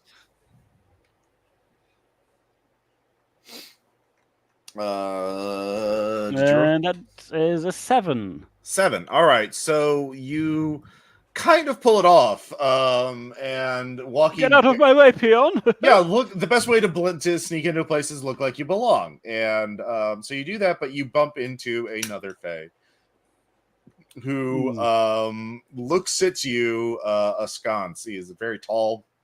He has a fencing rapier at his side. He's like, "I do not believe I've had the pleasure of meeting you, brother. I am married to Vainglory. What is your name, brother?" Oh, Jojo the Gradle. Ah, Jojo, yes, I've heard so much about you. It's such a pleasure to meet you, brother. Tell me. Likewise. What have you found most amusing on this ship? Oh, actually, did you hear about this thing called Dungeon Synth? No, I have not. Oh, it's something these coy mortals have come up with. They try to evoke the sounds and aesthetics of a dungeon. Okay. Would you like to listen to? I grabbed one of their devices here. I think they also call it vaporwave, but it doesn't turn into vapor. I don't understand. Yes, I do enjoy a good dungeon. A synthesized dungeon is most intriguing. All right, yeah. Yes. Roll one more charm to really sell this to him. All right, that's a 12. Okay, he's like, yes, good, a good find there, brother. Yeah, he takes your phone, and earbuds, but he will be very happy with this trade. So, yeah, he he lives. So so you two stick close to Joe, and yeah, you kind of the other Fae kind of notice that exchange and be like, okay, yeah, obviously he's a Fae. He's a weird looking Fae, but Fae disguise themselves at times. So he can look like a weird little human, I guess. That's, yeah, sure, whatever. But yeah, Kafka, is there anything you want to do in this area? The art gallery that held the tapestry is in this area. Yeah, we might as well take a look while we're there. See if Okay. there's anything else that we're missing, like a counter poem. Okay. Yeah, you get to the art gallery. There is some locked display cases holding like a model of the ship covered in diamonds. Listing price $585,000, one of 50. And yeah, limited edition. There's some paintings from Zach Kincaid, Thomas Kincaid's nephew, who's a painter now. And they are very Kincaid-esque in their style, and other kinds of art for the new rich without taste. But yeah, you go in there and you kind of realize there's a little utility closet in there, a little storeroom, and you hear someone kind of whimpering in there. What kind of fancy art gallery is this? There's not a velvet painting in sight. I'll just head straight for the whimpering. What's going on? Is anybody in there? Okay. Wait, I'll open it first. I'll just All let me jump on the grenade. I mean, I'm on what could go wrong. Whenever you charge into immediate danger without hedging your bets, hold 2. You may spend your hold to inflict +1 harm or reduce someone's harm suffered by 1, or take +2 forward to act under pressure rolls. I will be stumbling into things. Maybe not this thing, but I will be stumbling into things. Oh yeah, no, it's fair. But you can you can go to open the door. I'm like, no, wait, let me do it. And then you're like, nope, and you open the door. That's yeah. So you're both at the door, but yeah, Joey's up front, and yeah, Joey, you see a older looking man, tastefully dressed, who looks very sad, and he is looking into a box on like so he's sitting down. There's a little box like in the middle of his lap, and he's looking at him kind of like whimpering. Oh, Hey, what man. was it? Yeah. Hey, man, are you okay there? Oh, don't curse me anymore, please. I've been good. I'm suffering just as you wanted. My lord. Man, I'm not the one who cursed you, so I'm not up to date on things. Could you give me the rundown so I don't curse you further or whatever? Oh yes. I was the curator of this little gallery, and I was the one who sort of explained. When Mr. Whitman brought the tapestry in here to display and to put up for sale for $1 million, I was fine with it. I agreed to it. It was certainly a draw. I was against him having the poem sung. I thought that would bring bad luck. I'm a bit superstitious, and when things happened, the Lord Glitterflip was kind of amused that I sort of knew this would happen, and he cursed me so that that I can't properly articulate it, but my life is inside this box, and I can only. I can't get it back into my body. So I would need someone to take the box. That would lift my curse. I mean, it's not gonna put somebody else's life in there, right? Oh, he starts whimpering again. Okay. Whoa, calm down there. Hey! You were here when it all went down.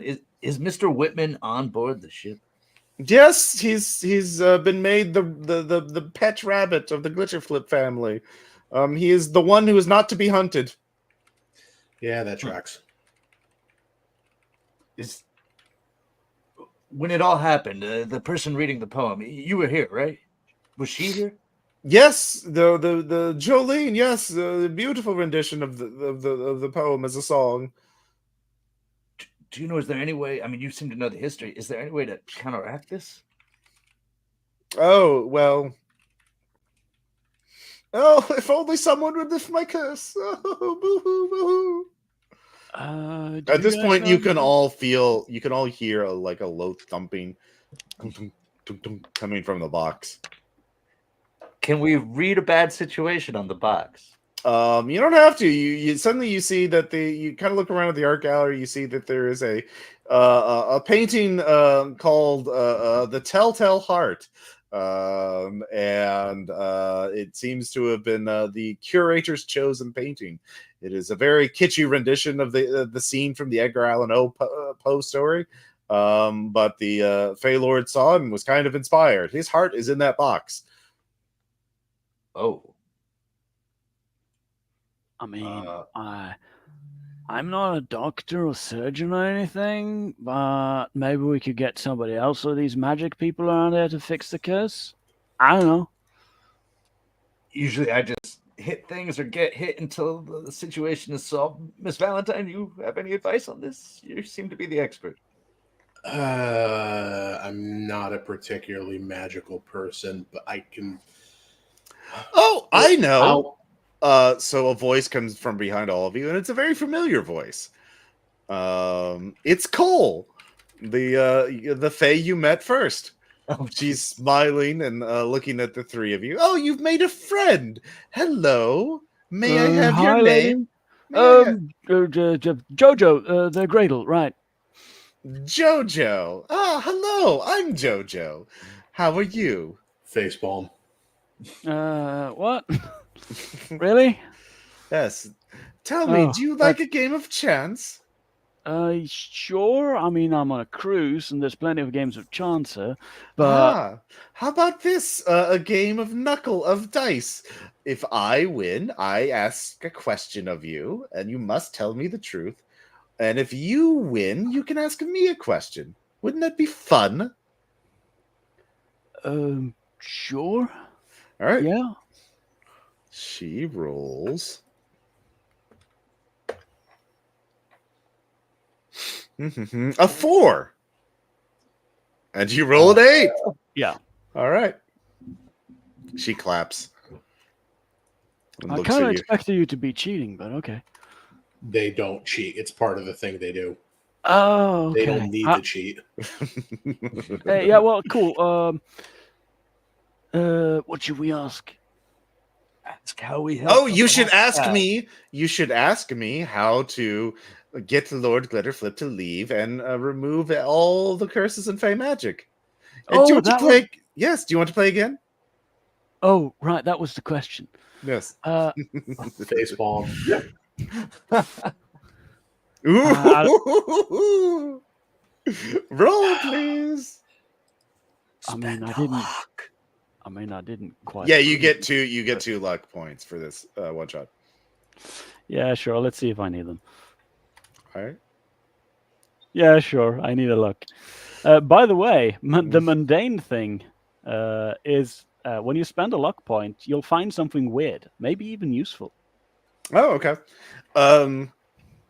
So the curator's there bemoaning his heart, but you notice a cookbook on the shelf of the storeroom that he's in. The Iron Chef cookbook for all aspiring Iron Chefs. And she says, "Oh, well, a tie technically, but I did not roll higher than you, so I guess you win." Whoa! I'm not gonna ask again what we're gonna ask. So, guys,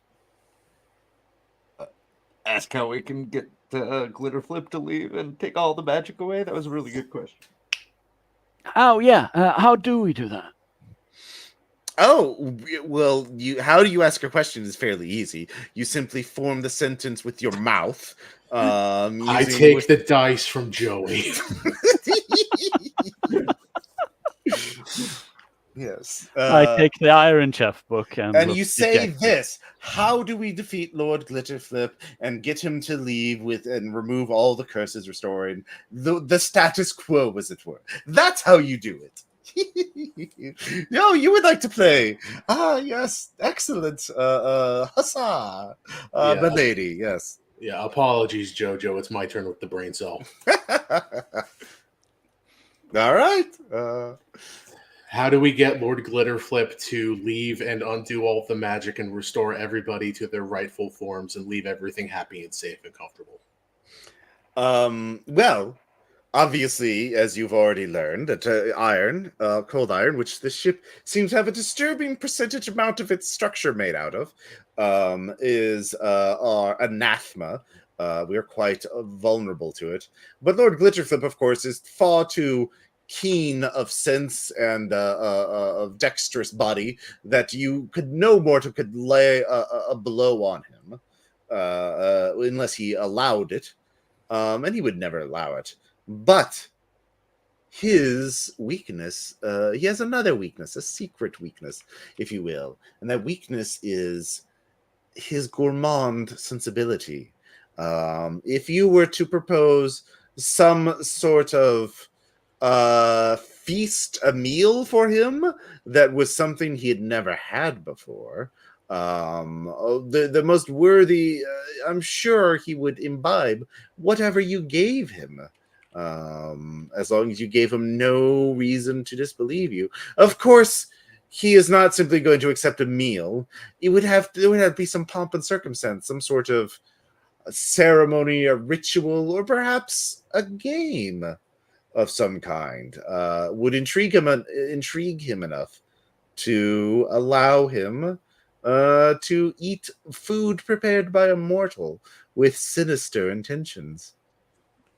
I mean, I'm jumping up and down holding the Iron Chef cookbook now. Ooh, guys. Yeah. We could have an Iron Chef contest. It's not the worst idea. They do love ceremony. They do love show.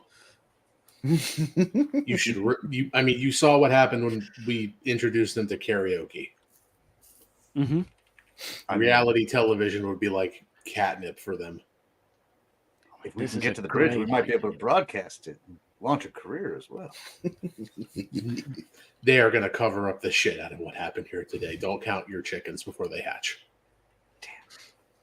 Now tell me, can you do me one small courtesy now that we've I obviously we could dice for it, but I would prefer to ask if I could simply have one token of friendship from one of you. That would be ever so kind and gracious a gesture. I promise I have no ill intentions toward the person who becomes my friend. May I ask what a token would have to be, or would we determine the token? It's something personal from you. That's all Hey that man, matters. you can have my, Hawaiian shirt. Just take it. Oh, taking it off. Okay. Do you have an undershirt on, or are you just like? I'm pretty half naked now. All right. All right. Guns out, guns out. Yeah. All right.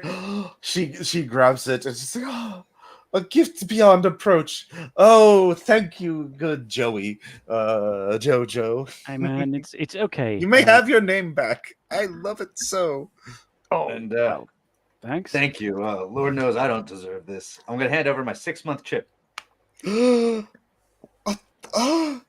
token of a vow of intention. Oh, Sir Knight, I am beyond words. She And- turns to you. Yeah. So I actually reach down and I peel one of the patches off of my uniform, and it's from my first hunt. She is literally speechless. Her eyes widen and glisten. She is overwhelmed with joy. I am in your debt. I am in all of your debts. We have true friends. I am. My true name is. Let's see here. I forgot to give a name for her.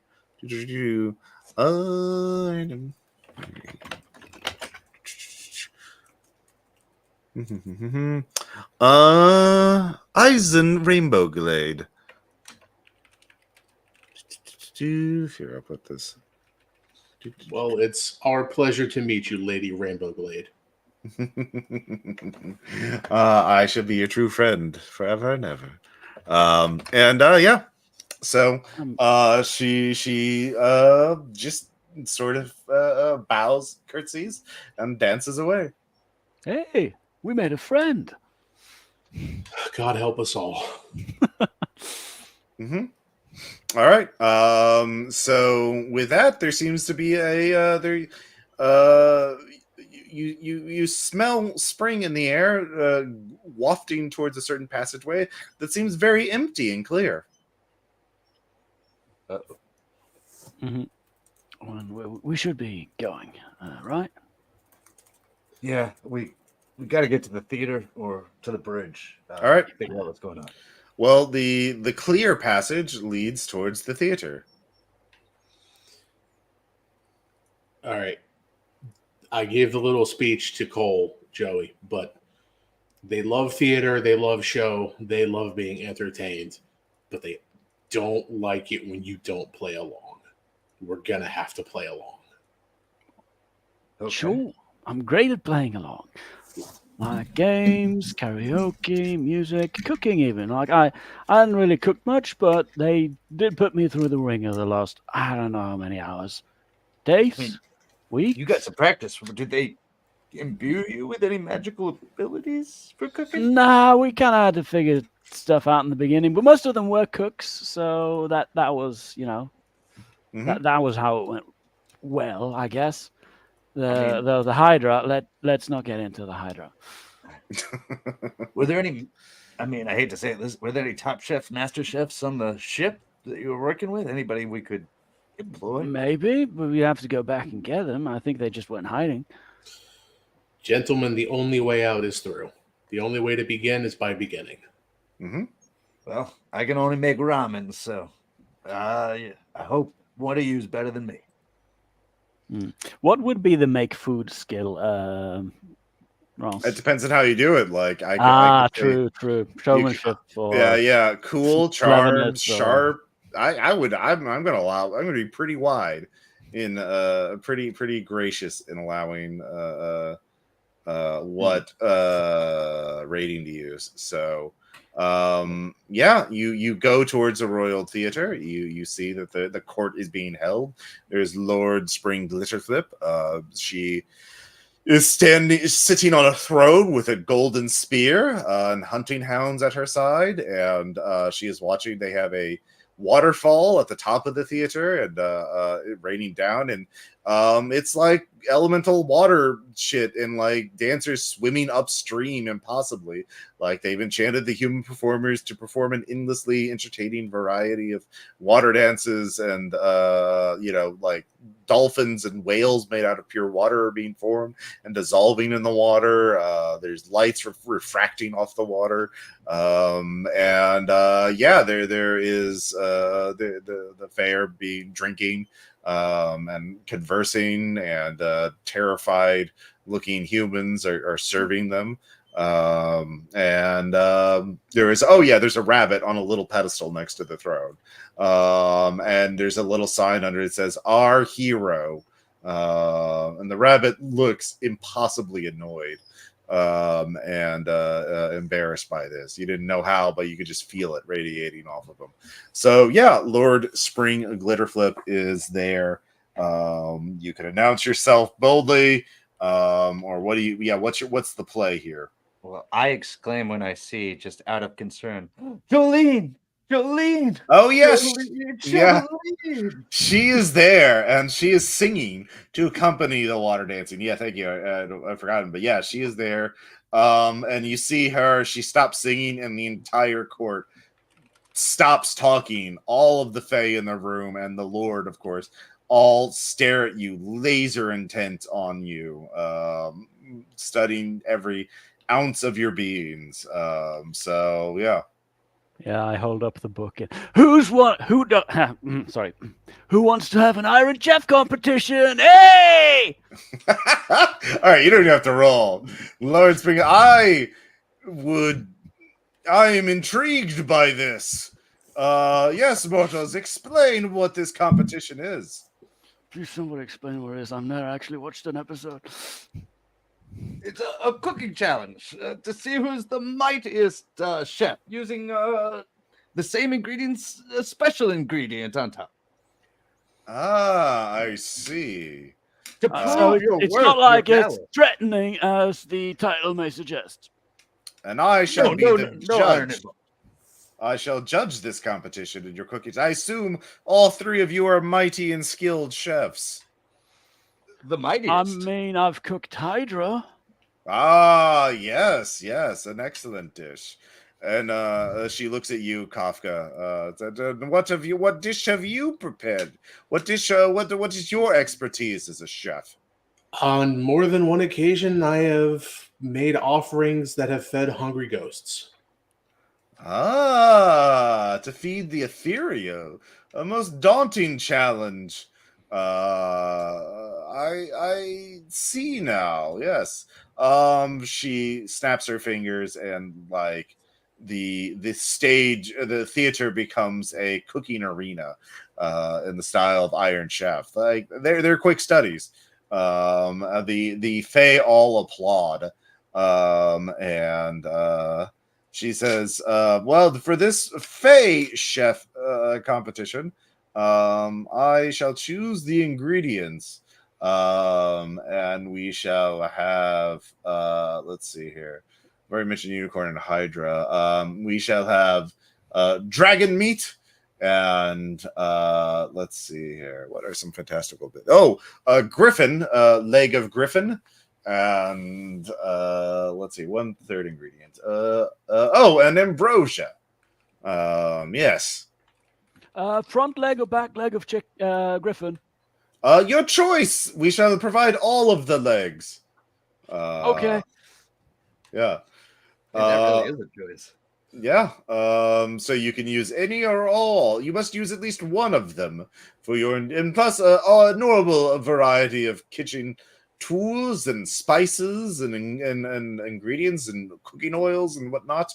They shall be provided to you. So she snaps her fingers again. All of you are in chef's outfits with the little hats, or the big poofy hats. And there is an announcer, and the Hayden becomes an announcer rabbit, and the microphone is shoved in there, and he tries his best to do color commentary. He's like, we got, yeah, that dragon meat looks real marbled. Yeah. I've never had griffin. Looks kind of like bird meat, like a big turkey leg, but like really big. It's really big. And ambrosia. It looks smells pretty good from here. I don't know what that is. I never had Greek cooking. I don't know. Yeah, he doesn't know what it is. Yeah. The three of you, of course, the losers shall be punished for their failure to please me. With they shall be fed to the beasts that they had cooked. Yes, we shall resurrect the dragons and griffins, and they shall tear apart the failing chefs. The Fae nod and yes. What if you only pick ambrosia?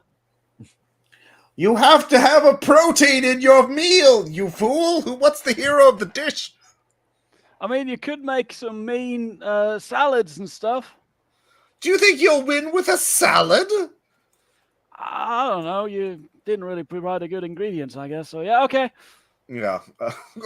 I did not provide you with good ingredients. No, my not God. the.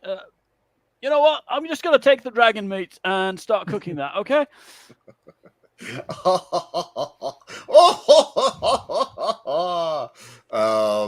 Yeah.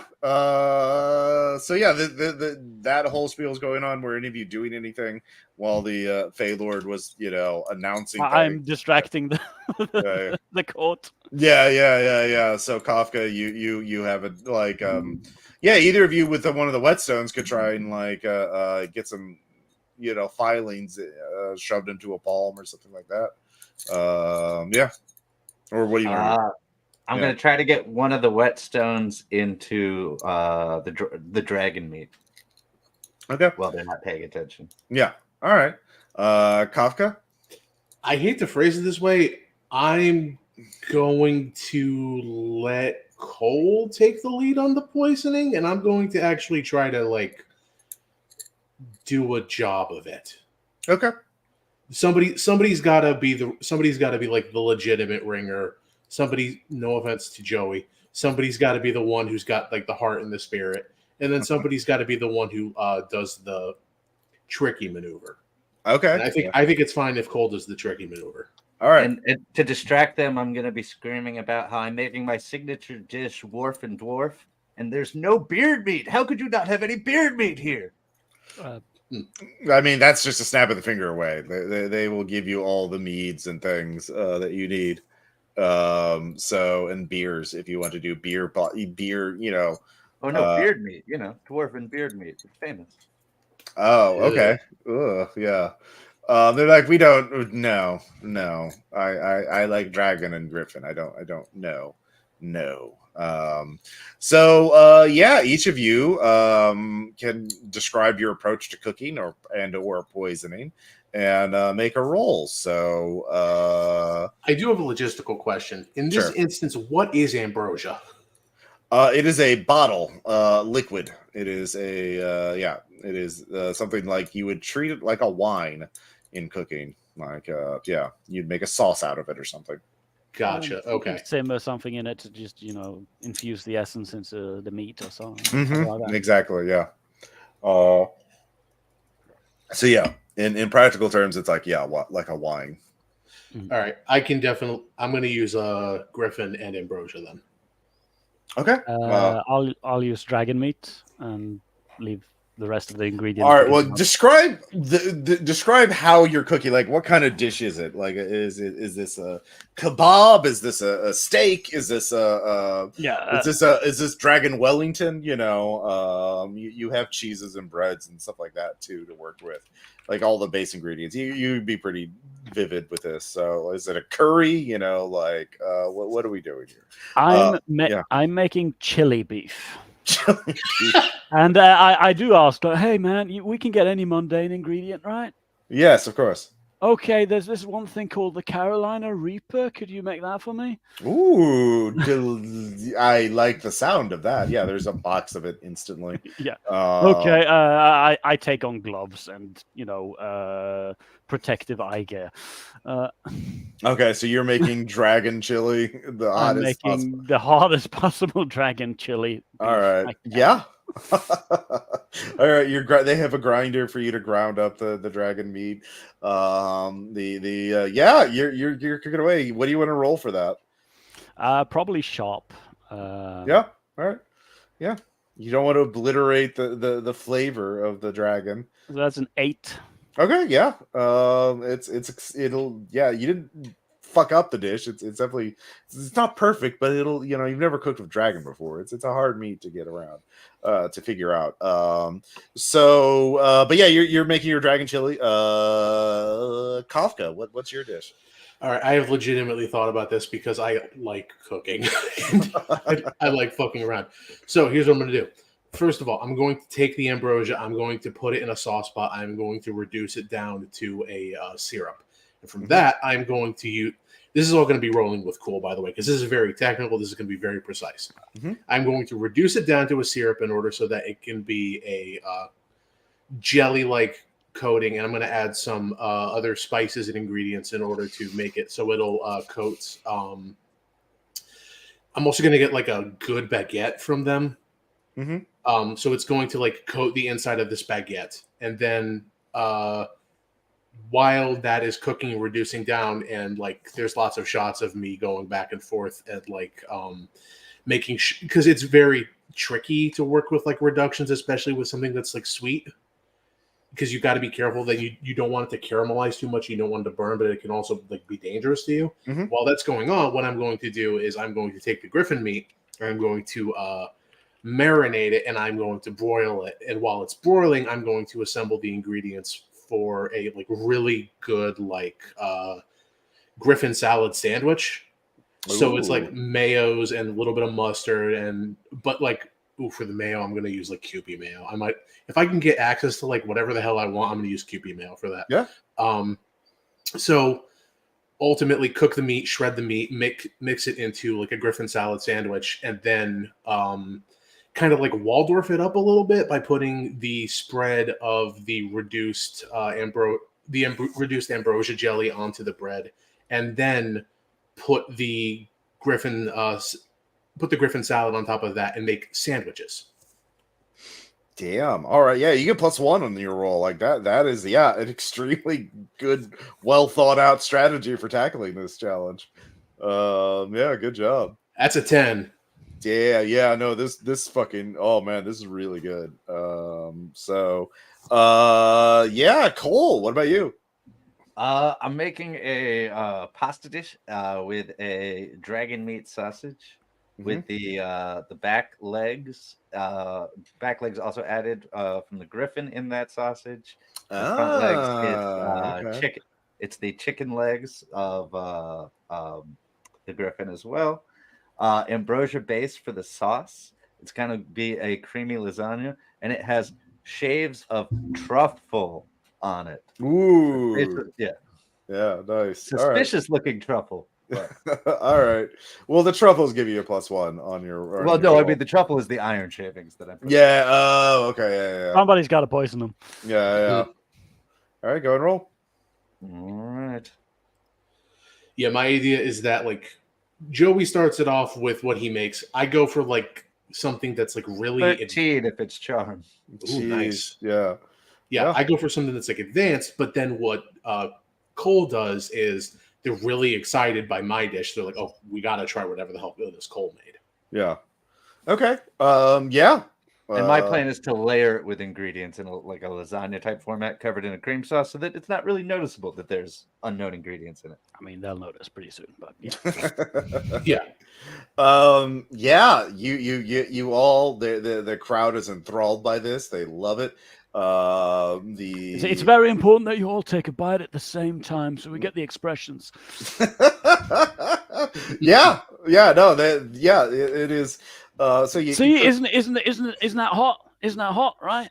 Well, I mean, it's being judged by Lord Glitter Flip. Oh, it's only them drink. Yeah. It's the judge, the Lord judges. True. The Lord eats first. Joe,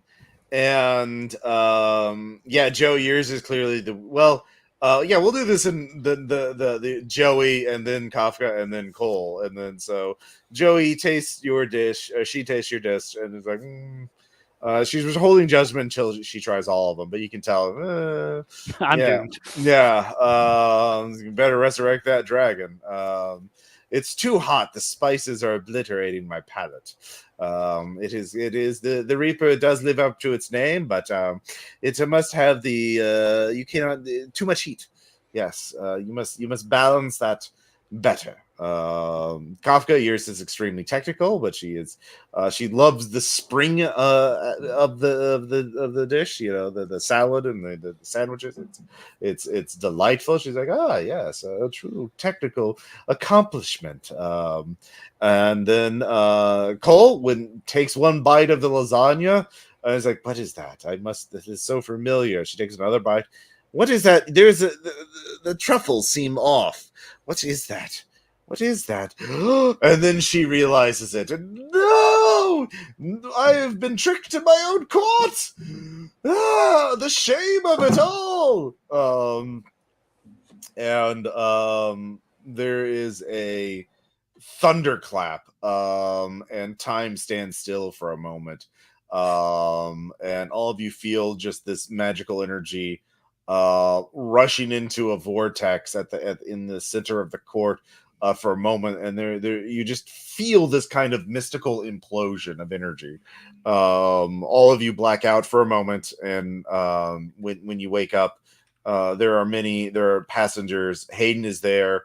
In his clothes are shredded, obviously, barely enough to conceal his shame. But yeah, you've freed the pride of the oceans from the grip of the Fey court. And there are some passengers like your cell phone you had in your pocket exploded.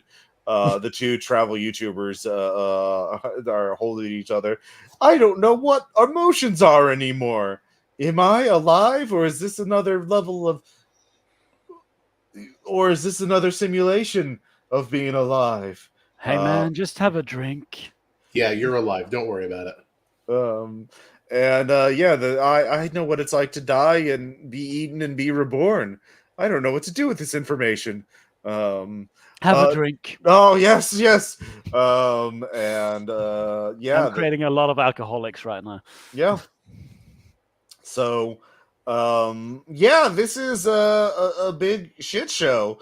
You can tell. Do you stay around and get in front of the cameras and like brag about how you saved the day, or are you gonna try to get the fuck out as quickly as possible, discreetly?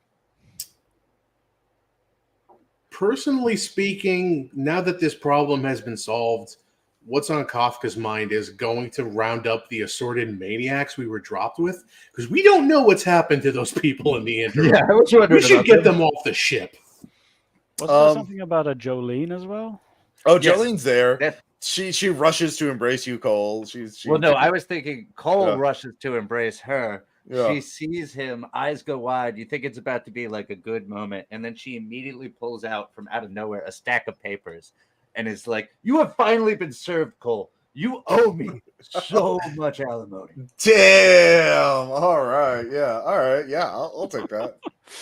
Yeah. The reunion's a bit awkward.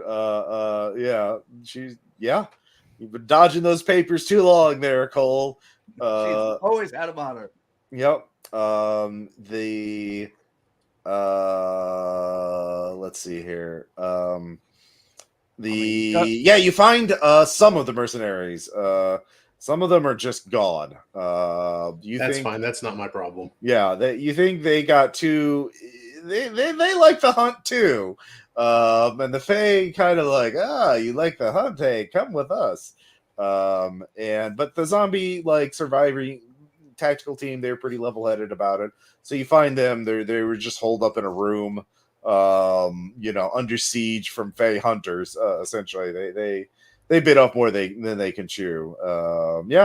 But no one. There's only 5 bodies in the morgue, but they were there before that. They're just a bunch of very, very old people who partied, got a hold of some coke, and they should not have. That would have been a separate shit show, but this shit show probably superseded. Yep. Mm-hmm. So you save the day, and then you get off the boat. I mean, do I like? You don't.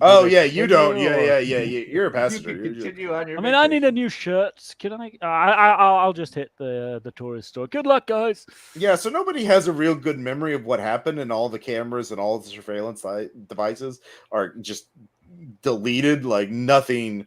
No one. There's actually. So what happens is later on, somebody brought a film camera on board the ship and captured a lot of photos of what actually happened. Of course, that's extremely controversial as conspiracy theories about, extra dimensional invaders attacking Earth spreads like wildfire. But yeah, there's something about a fungal hallucinogen present in the air that cause everybody to pass out simultaneously. Yeah, that's it. Unless my new friends impress upon me the importance of staying mum about this, there's some blog posts about, preparing hydro. Yeah, no, I mean, they don't give a shit Hydra about hedging. you. You're just a passenger. You're not even one of the high roller passengers. So, like, there's thousands of you, and you all have different stories to tell, but no one knows what happens. And it becomes a big, for a while, because the fact that there is no clearly defined narrative, that nobody knows what to do with it, that they just wait. The next major news story hits the news cycle. The story of the Pride of the Ocean gets buried. And but anybody who wasn't there is just going to assume there was a bunch of drugs and hallucinated. yeah, so that's true. But all three of you roll a d6. Oh boy. What could go wrong? Mm-hmm. So we did give our name away to the Phasics. Okay. I mean, I didn't give my Wow, we name got- away to the I got a Great 1. range on that. Okay. And what'd you get, Joey? 3. Kafka got a 1. All right. So Yep. Kafka, where do you live?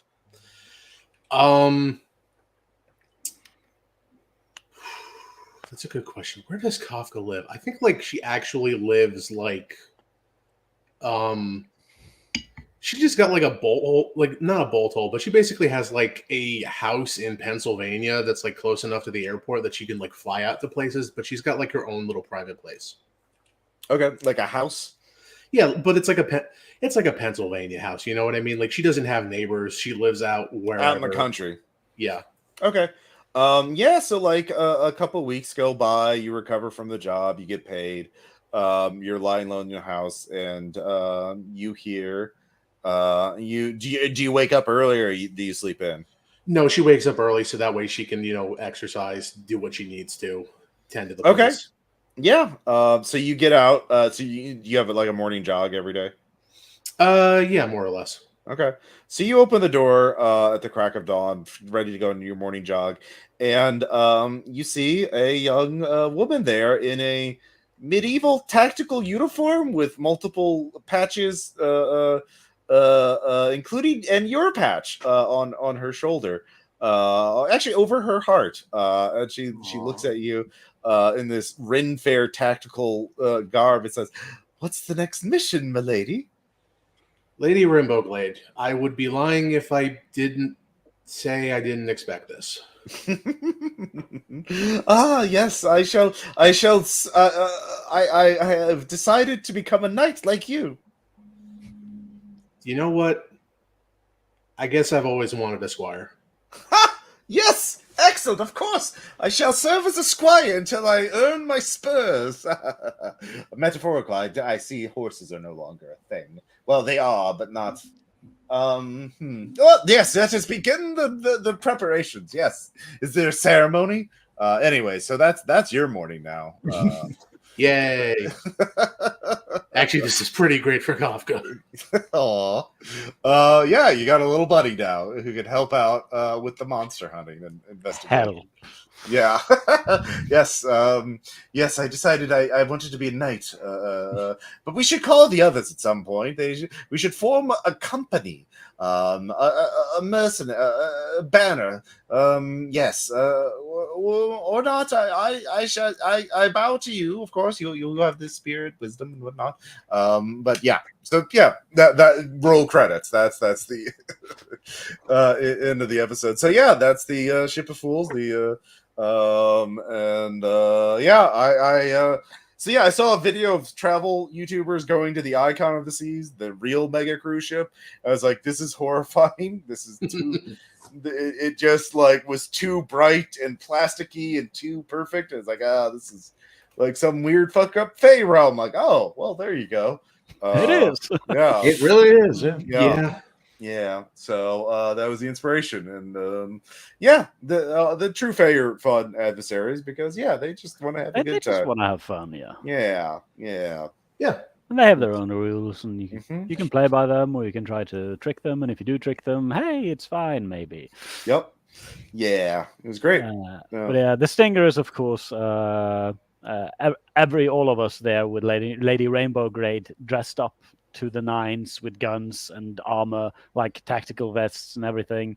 and Joey just like, Lady Rainbow Glade, more like Lady Rambo Glade. Yeah, once she gets a hold of a fully automatic weapon and fires it for the first time, that's it. Like she's That's a Yeah. go-to solution now, and there are some places that which shouldn't have been a go-to solution. yeah. It's like this is so much more satisfying than a bow. I mean, I'm not gonna lie. I keep playing this character over and over because I like playing this character. This may be legit the best like send off for her that I can give her. She quits, she quits her job and she is like, all right, I guess I'm gonna run a mercenary company now, and I'm gonna make sure that this fairy woman can like actually do this sort of thing. Like in my mind, she's always like doing job to job hustling and got like savings, and now she's just like, well, yeah, I might as well quit my job and start a new one. Yeah. I Plenty mean, work you for you could- out there. Yeah. You could upgrade it to one of the new playbooks, the Pararomantic. Aw. Nah, that'd be a little bit of a workplace violation, but yeah. Yeah, you could recruit Cole and Joey survive. He could be helpful and like, yeah, he didn't panic under pressure, which most people do, especially dealing with weird, unnatural shit. And Yeah, he has weird priorities. That's his thing. and Rainbow Glade can bring in more of her friends. I mean, she knows a lot of Fae who would be excited to join in a new hunt. You say? Oh yes, excellent. That's Valentine's new opportunity. Any questions, comments, discussions before we go? Hope you all had fun. I Yeah, wish had I'd a joined you at blast. the beginning. Yeah. Only wish we'd run into more of the insane people who came on with us. In hindsight, I should have had an encounter with at least one of them, like the Weregator Hunter. But That's the exact one I was hoping to. I was just like, they were more of a pretext to get you on the ship, right? As the Sure. first, instead of being just the Coast Guard or some like Rainbow Six, motherfuckers from the Navy, or something like that. I wanted like, the private sector gets in, and it's a total shit show. So if I run this again, I'll definitely work up the mercenaries more. And this was, of course, the idea for the way to get in the end was actually I was talking to a friend, Jacqueline Burke, who's been on RPPR before, and she was like, "Oh yeah, iron fillings from the ship." It's like, "Oh great, yeah, they eat that." And I was like, "Oh, that's a really good idea." Someone's got to poison them. The protagonists get into the competition and forget to do the actual plot. Yeah, I almost did. yeah. I very much intentionally did not put anything in my dish because I knew Joey would forget. Oh, nice. I just want to do. I like that Monster of the Week can support this kind of concept rather than just like grim dark Delta Green shit. So, anyway, all right, cool. Thank you all so much for playing. Thank you all so much for being patrons of the RPPR Patreon. Of course, we'll have more Mega Dungeon Meandering next month, which I need to work on recording soon. Looking forward to it. And more After Hours. We got all that recorded, so you get another episode with the great narration from Maddie, and more Savage Rifts, and I'm working on Imperium Maledictum mini campaign, which I've recorded 2 sessions of, so I'll start posting that, where 40K with bureaucratic absurdity and ridiculousness, because I've been playing Rogue Trader the video games. I'm like, haha, 40K, it's silly. I like it. Yeah. I've played way too much 40K in my life. Yeah. Usually as an arbiter. Oh. Dark Acolytes, what is it called? Dark Heresy. Yeah. The Imperium Maledictum is a bit like that, but it's more open-ended, so you don't have to be inquisitorial. So, like in my game, it's the Adeptus Administratum is the patron. So that's fun. Yeah. So it's pretty good. For Mega Dungeon Meandering, how many levels do we get to look forward to? I mean, we'll definitely do the whole first book, and so we'll finish off Stonehell Book 1, which is 6 levels, and then I don't know if we'll keep going all the way down. I think there's like 12 levels total It's broken up into 2 books, and I'm having fun with it, and it's a good format. So, until I get bored of it. So, we'll definitely finish at least the first book of Stonehell. And there's plenty of mega dungeons out there. They get a lot of attention. I've looked at Barrow Hell and Highfell, which is like a floating wizard island, which looks really cool. It's fun to do, so I'll keep doing it. That's all I got for today. So we'll talk to you all later. Don't forget to go to patreon.com/RPPR, baby. You too could have fun playing at a game GM by Ross Payton if you pay $10 a month. Hey. And get killed by him. If it does agree. Multiple times. Yeah, if Ross ever runs if Ross ever runs red markets, come and die. Come and die. Yes, come and die with us. It's true. Oh yeah, I could run red markets next month. I could be talked into that. Yeah. Oh yeah. No, I have an idea for it too, actually. No, my concept is actually based on the fucking stupidest idea I've seen, which is like, we're gonna build a gondola to get people to and from a stadium. I'm like, that's so God, I saw that. Yeah. So I think I'm gonna do a concept based on like, yeah, we built our enclave in this stadium and our gondola broke. But we need to deal with that. So cool. I'll talk to y'all later. Bye. Bye. Later.